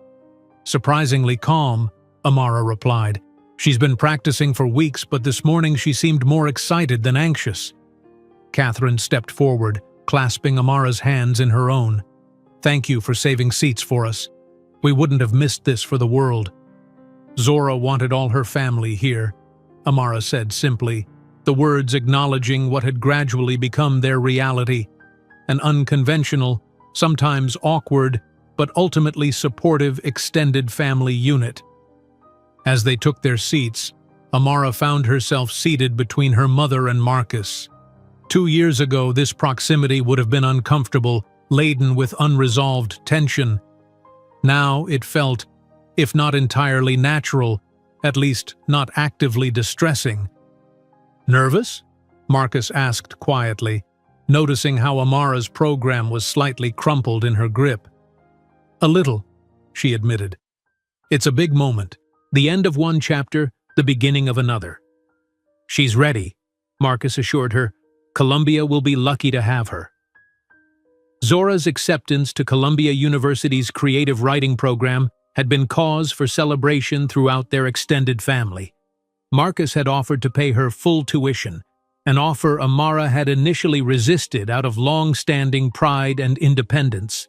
But Zora, with her practical wisdom, had pointed out that accepting his financial support for college would allow her to graduate debt-free and pursue her writing career without immediate financial pressure. "She's worked so hard for this," Amara said, her voice thick with emotion. "Sometimes I can't believe we're here already, 17 years gone in the blink of an eye." "You've done an amazing job raising her," Marcus said, his voice equally emotional. "I know I've said it before, but it bears repeating. You created something beautiful, Amara, especially when, I failed you both." Before Amara could respond, the ceremony began. The graduates processed into the traditional pomp and circumstance, their blue gowns bright against the green lawn, their expressions ranging from solemn to giddy. Zora walked near the front, her posture straight, her decorated cap adorned with literary quotes and miniature books, a nod to her passion. As she passed their section, she broke protocol to offer a small wave, her smile illuminating her face. Amara felt tears threatening and blinked them back, determined to remain composed at least until Zora's speech. The principal's opening remarks and various presentations seemed to pass in a blur. Then Zora was being introduced, moving confidently to the podium, adjusting the microphone with practiced ease. Distinguished faculty, honored guests, family, friends, and my fellow graduates, she began, her voice clear and steady. We stand here today at a threshold, looking back at the path that brought us here and forward to the many paths that lie ahead. As Zora continued her speech, weaving literary references with personal reflections and gentle humor, Amara felt a complex mixture of emotions: fierce pride, bittersweet nostalgia, and profound gratitude for the journey they had shared. Our stories are not written in isolation, Zora was saying, her gaze sweeping across the audience. They are shaped by those who walk alongside us, those who have been there from the beginning, those who joined our narratives along the way, and even those whose absence created spaces we had to navigate. Amara felt Marcus shift slightly beside her, recognizing the subtle reference to his own place in Zora's story. I've been fortunate, Zora continued, to have extraordinary people influencing my narrative. My mother, who showed me that determination and love can overcome any obstacle. Her eyes found Amara in the crowd, and Amara felt a tear escape despite her best efforts. My grandmother and uncles, who expanded the definition of family through their unwavering support. Yvonne squeezed Amara's hand, while James and Dion beamed from their seats. My teachers and mentors, who challenged me to think beyond the boundaries of what seemed possible. My friends, who shared the daily chapters of adolescence with all its plot twists and character development. Zora paused, her gaze shifting slightly. And those who entered my story later, proving that narratives can be revised, that new characters can arrive even in later chapters and enrich the tale in unexpected ways. Marcus sat perfectly still, his eyes fixed on his daughter, the daughter he had nearly missed knowing entirely. As we write the next chapters of our lives, Zora concluded, let us remember that the most compelling stories are not those of perfect characters making flawless choices, but of real, complicated humans who stumble, learn, grow, and ultimately find their way toward greater understanding of themselves and of each other. The applause was thunderous as Zora returned to her seat, her shoulders relaxing slightly now that her speech was complete. Amara wiped away tears, aware that Marcus was doing the same beside her. She's remarkable, he whispered, voice rough with emotion. Yes, Amara agreed simply.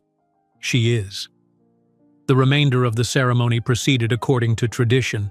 The presentation of diplomas, the turning of tassels, the triumphant tossing of caps into the air. And then it was over, the formal portion at least, with graduates streaming across the lawn to find their families amid hugs, photos, and congratulations. Zora found them quickly, moving through the crowd with purpose, her diploma clutched in one hand. She was immediately enveloped in Yvonne's embrace, then passed from family member to family member for hugs and congratulations. When she reached Marcus, there was a brief moment of hesitation. 2 years had brought them closer, but the relationship was still evolving, still finding its shape. Then Zora stepped forward and hugged him tightly. "Thank you for coming," she said, "for being here." "I wouldn't have missed it for anything," Marcus replied, his voice thick with emotion. "Your speech was perfect, Zora. Absolutely perfect." She turned to her grandparents next, accepting Catherine's enthusiastic embrace and Raymond's more reserved but equally sincere congratulations. Finally, Zora stood before Amara. For a moment, mother and daughter simply looked at each other, 17 years of shared history flowing between them, the struggles and triumphs, the late nights and early mornings, the tears and laughter that had formed the foundation of their extraordinary bond. "Mom," Zora said, and somehow that single word contained multitudes. Amara pulled her daughter close, holding her as if she could somehow preserve this moment, this feeling for eternity. "I am so proud of you," she whispered. "So incredibly proud." Later, as planned, they all gathered at Amara's house for a celebration. The backyard had been transformed with lights, flowers, and tables laden with Zora's favorite foods. Friends and extended family mingled in the warm evening air, sharing stories and congratulations. Amara found herself in the kitchen preparing another tray of appetizers when Marcus appeared in the doorway. "Need any help?" he offered. 2 years ago, the idea of Marcus in her kitchen would have been unthinkable. Now, it was not quite normal, but no longer jarring. "Sure," she said, gesturing to a stack of plates. "Those need to go out to the dessert table." They worked in companionable silence for a moment before Marcus spoke again. "I never properly thanked you, Amara." She looked up, surprised. "For what?" "For allowing me back into Zora's life, for giving me a chance I didn't deserve, for raising our daughter to be the incredible person she is, despite my absence." Amara considered his words carefully. "I didn't do it for you," she said finally. "I did it for Zora, because she deserved the opportunity to know both sides of her heritage, to make her own decisions about who belonged in her life." "I know," Marcus acknowledged, "but still, thank you." Amara nodded, accepting his gratitude without further comment. Their relationship had evolved over the past 2 years into something like a respectful partnership, focused on Zora's well-being, defined by clear boundaries, occasionally awkward but ultimately functional. "She's going to change the world," Marcus said, looking through the window to where Zora stood surrounded by friends, animated and radiant in the glow of achievement and possibility. "Yes," Amara agreed, a smile softening her features. "She already has, in her way. Changed our worlds, at least." Marcus met her gaze, and in that moment of shared understanding, Amara felt the last of her long-held resentment begin to dissolve. Not because Marcus deserved forgiveness for his past choices, but because holding on to that anger no longer served any purpose in the life she had built. "I should get these outside," Marcus said, lifting the stack of plates. "And I'll be right behind you with these," Amara replied, gesturing to the appetizer tray. As they moved through the house toward the backyard celebration, Amara reflected on the journey that had brought them to this point. 15 years of absence, 2 years of cautious reconnection, and now this moment of tentative peace. Outside, the gathering had taken on the warm, mellow quality of celebration at its peak. Yvonne was deep in conversation with Catherine Fletcher, finding common ground in their shared experience as educators. Raymond was listening intently to James describe his latest construction project. Dayon's children were playing an elaborate game of tag around the yard's perimeter, and at the center of it all was Zora, confident, compassionate, brilliant Zora, surrounded by the constellation of people who loved her, each in their own way. As the evening deepened into night, fairy lights twinkling in the trees and conversation flowing as freely as the lemonade, Amara found herself standing slightly apart, taking in the scene with a full heart. Marcus approached, offering her a glass of punch. "Penny for your thoughts?" he asked. Amara accepted the drink with a small smile. "I was just thinking about paths, how rarely they go where we expect, how the detours and obstacles often lead us to places we never could have imagined." Marcus nodded, understanding the subtext of her words. "If someone had told me 17 years ago that I'd be standing in your backyard celebrating our daughter's high school graduation, you'd have run even faster in the opposite direction?" Amara suggested, a hint of wry humor in her tone. Marcus winced but acknowledged the truth with a rueful nod. "I was a fool," he said simply. "The biggest mistake of my life."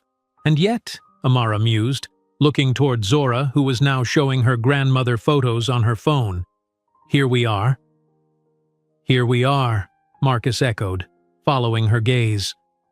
In the warm June night, surrounded by the family they had created, conventional and unconventional, bound by blood and choice and circumstance, they stood together, connected by the remarkable young woman who had found a way to forge meaning from absence, to create wholeness from fragmentation. Zora looked up then, catching sight of her parents standing side by side. She smiled, a smile that held knowledge beyond her years, understanding of the complex, imperfect humans who had created her, and acceptance of their flaws and strengths alike. In that smile was forgiveness, was future, was possibility. In that smile was everything that mattered. And as the celebration continued around them, as Zora turned back to her conversation, as life moved inexorably forward with all its unexpected twists and turns, Amara and Marcus remained for a moment in silent acknowledgement of their shared journey, the mistakes and regrets of the past, the cautious rebuilding of the present, and the open, unwritten possibility of the future. Some stories ended, others began, and the most important ones simply continued, evolving with each new chapter, each new day, each new choice. Their story, Amara's, Marcus's, and most importantly, Zora's, was far from finished. And for the first time in 17 years, that uncertainty felt not like a threat, but like a promise. Not like an ending, but like a beginning. Not like regret, but like hope. If you enjoyed today's video, I'm sure you'll love the next one. Don't waste time. Just click on the screen,